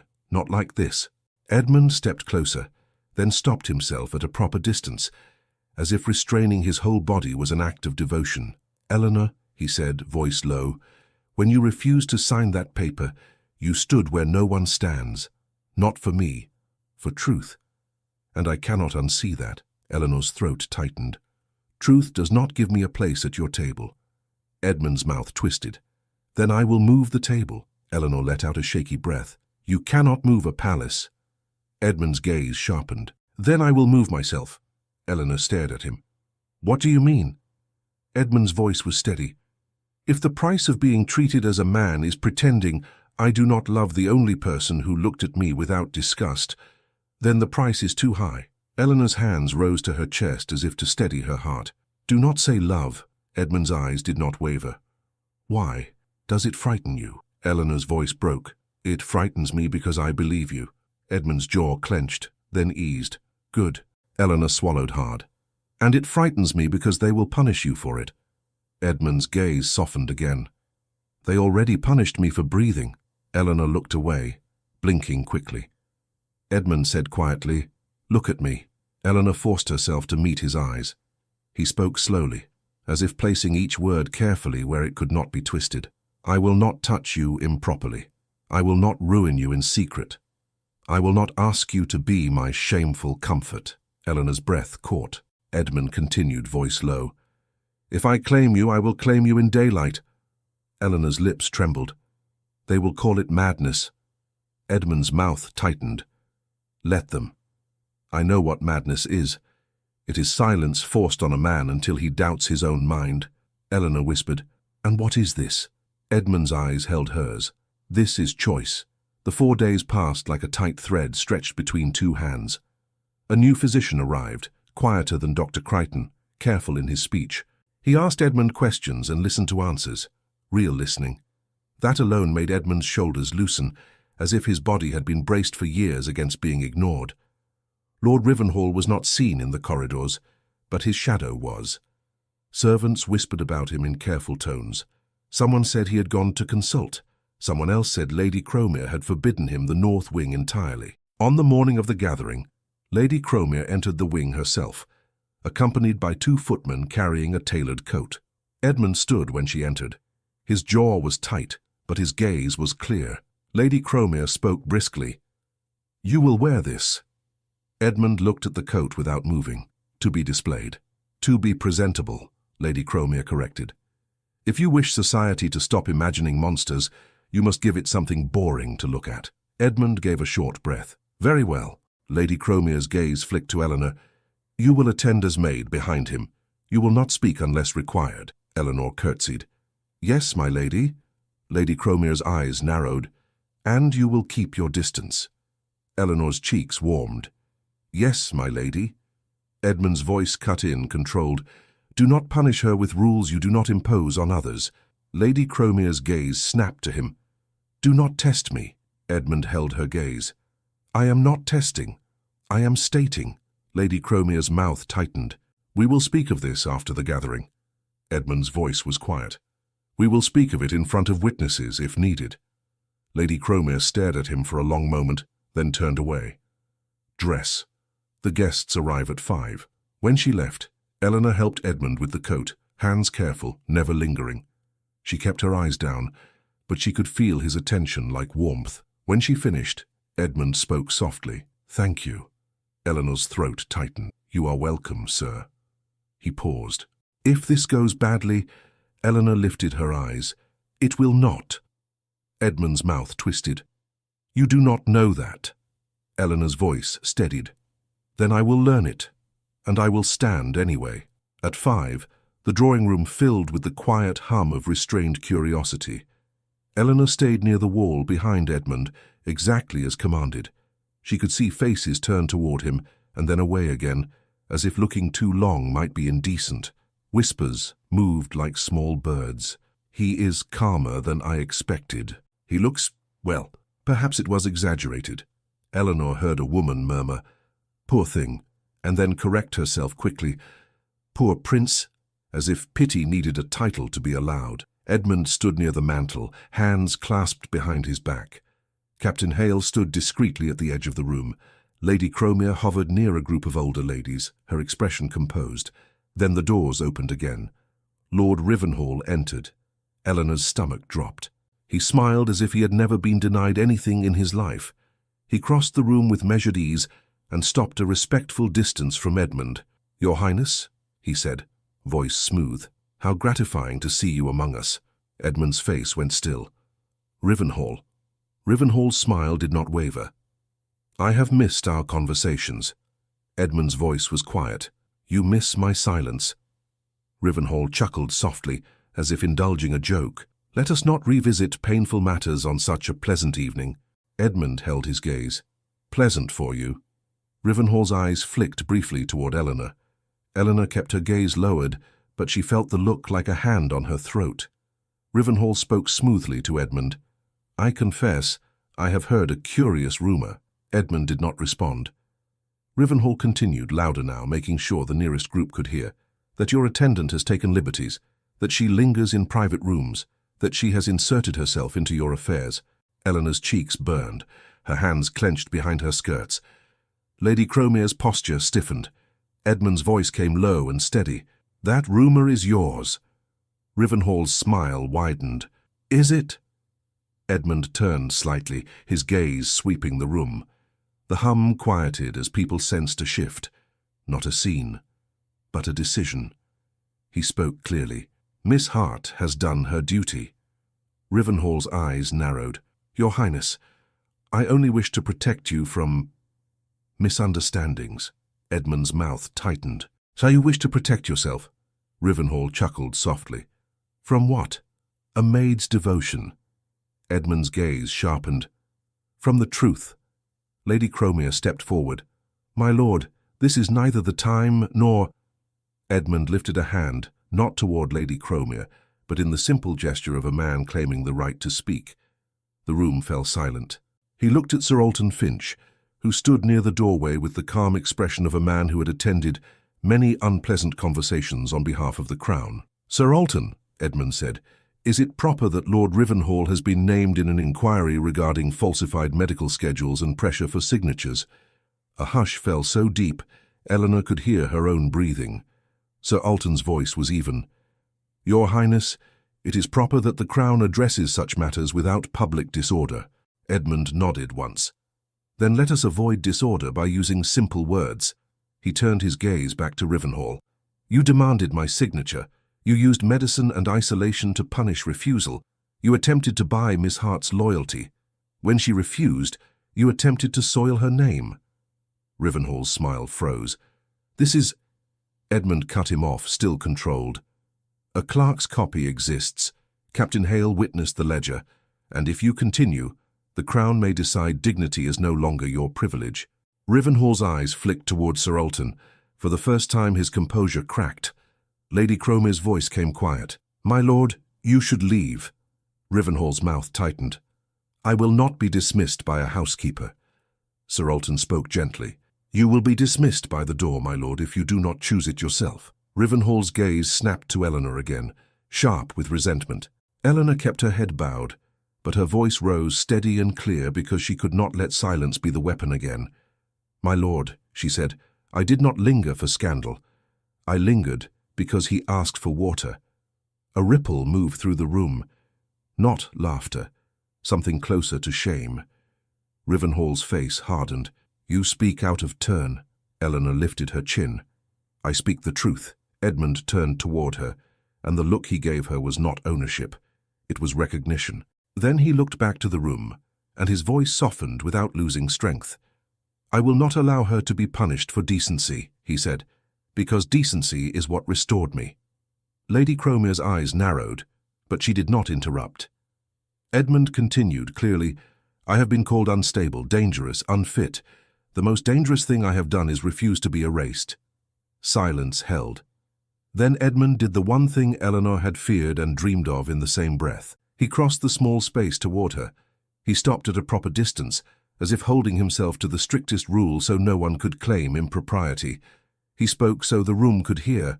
Eleanor Hart, he said, you were sent to me because you were considered harmless. You were meant to be forgotten. I will not forget you. Eleanor's breath caught. Her eyes stung. Edmund's voice tightened, controlled emotion trembling beneath it. Will you be my wife? A gasp went through the room, quick and involuntary. Eleanor stood very still. She felt every gaze. She felt the old weight of her station pressing down. She felt the fear of being turned into a rumor. And then she felt Edmund's eyes, steady on hers, not asking her to be brave alone. Her voice shook at first. Your Highness. Edmund's mouth tightened. Do not hide behind my title. Speak to me as a man. Eleanor swallowed hard. Edmund, if I say yes, they will despise me. Edmund's voice was quiet. Let them, I will not. Eleanor's chest tightened until it hurt. If I say yes, they will call it madness. Edmund's gaze held hers. Then let them learn what sanity looks like. Eleanor's breath trembled out of her. She lifted her chin. Yes, she said, clear enough to be heard. I will. The room held still for a heartbeat. Then Sir Alton cleared his throat, as if pulling the moment back into the world of law. Your Highness, he said gently, royal consent is required. Edmund turned his head slightly. Then I will request it in the proper manner. Lady Cromer stepped forward, her face unreadable. And you will do it quickly, before gossip does what gossip does. Edmund looked at her. Will you oppose it? Lady Cromer's eyes narrowed. I oppose chaos. Edmund's voice was steady. Then help me prevent it. Lady Cromer held his gaze for a long moment. Then she spoke, clipped and practical. Sir Alton, you will convey the request tonight. Captain Hale will deliver the supporting documents. Mr. Wythe will prepare the necessary record. And someone, she added, eyes flicking to Eleanor, will ensure Miss Hart is not devoured by this room before supper is cleared. Captain Hale stepped forward calm. Yes, my lady. Rivenhall's face had gone tight and pale. He looked as if he wanted to speak, but knew any sound would be used against him. He turned sharply and walked out. The room exhaled. Some faces showed disapproval, some showed relief. A few showed something like admiration they did not want to confess. Eleanor's hands trembled. Edmund did not reach for her. He did not touch her. He only leaned slightly closer, voice low. I will not leave you to them, he murmured. Eleanor's throat tightened. And I will not leave you to silence. 2 days later, Sir Alton returned to the blue parlour with a sealed letter. Eleanor stood near the doorway, hands clasped, heart pounding so hard she felt it in her wrists. Edmund stood tall, shoulders squared as if he had decided never to shrink again. Sir Alton bowed and held out the letter. Her Majesty grants consent. Eleanor's breath caught. She pressed a hand to her chest before she could stop herself. Edmund did not open the letter immediately. He looked at Eleanor first. "Do you still mean yes?" he asked quietly, as if giving her one last door to walk through without shame. Eleanor's eyes stung. "I mean yes." Edmund exhaled, a slow, unsteady breath that sounded like relief after years of holding it. Lady Cromere, standing nearby, said briskly, "Then the ceremony will be private, respectable and swift. No lingering." Eleanor managed a shaky sound. "Yes, my lady." Lady Cromere's gaze flicked to her. "Do not look so frightened. You have already faced worse than a chapel." Eleanor swallowed. "Yes, my lady." Edmund's mouth tightened with something like gratitude. "Thank you." Lady Cromere's eyes narrowed. "Do not make a habit of it." The wedding was held in the palace chapel with only a handful of witnesses. Sir Alton, Captain Hale, Lady Cromere, and one elderly chaplain whose hands shook slightly as if he understood the weight of what he was blessing. Eleanor wore a simple dress, clean and modest, because grandeur was not her language. Her hands trembled when the chaplain asked the vows, but her voice did not fail. Edmund spoke his vows slowly, as if each word was a key turning in a lock that had held too long. When the chaplain declared them husband and wife, Edmund did not kiss her. He did not break the rules of their world in front of those who could twist it. He only took her hand in his, carefully, reverently, as if her fingers were something precious he had been permitted to hold at last.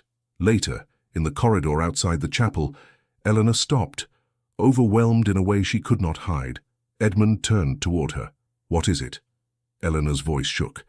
"I keep waiting for someone to tell me this is not allowed." Edmund's eyes softened. "They did tell us." Eleanor swallowed. And yet we are here," Edmund said quietly. Captain Hale stood a discreet distance away, pretending not to hear. Lady Cromere approached, holding a folded document. She offered it to Edmund, not unkindly, not warmly either. "Simply as a fact. Your new household arrangements," she said.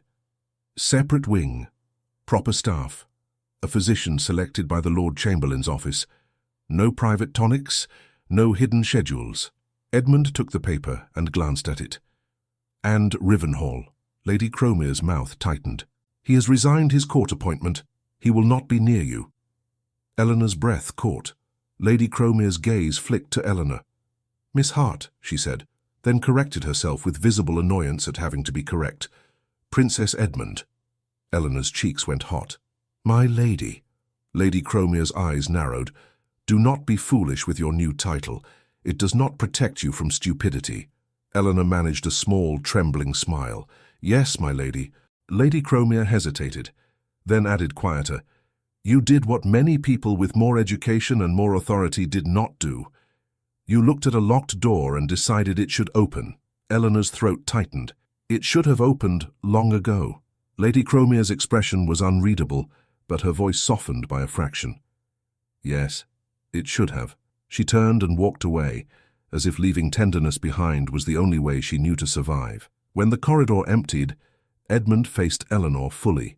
Now, without the room of strangers, without the weight of witnesses pressing in, his restraint remained, but his eyes were unguarded. "You are trembling," he said. Eleanor let out a shaky breath. "I am trying to learn how to be happy without fearing punishment for it." Edmund's jaw tightened with emotion. "I do not know how either." Eleanor's eyes stung. "Then we will learn together." Edmund lifted her hand and brought it to his lips. A simple, proper gesture that somehow felt more intimate than anything improper could have been. "I spent years believing I was made only to be contained," he said quietly. "And then you walked into my room with bread and a steady voice." Eleanor swallowed. "I was terrified." Edmund's mouth softened.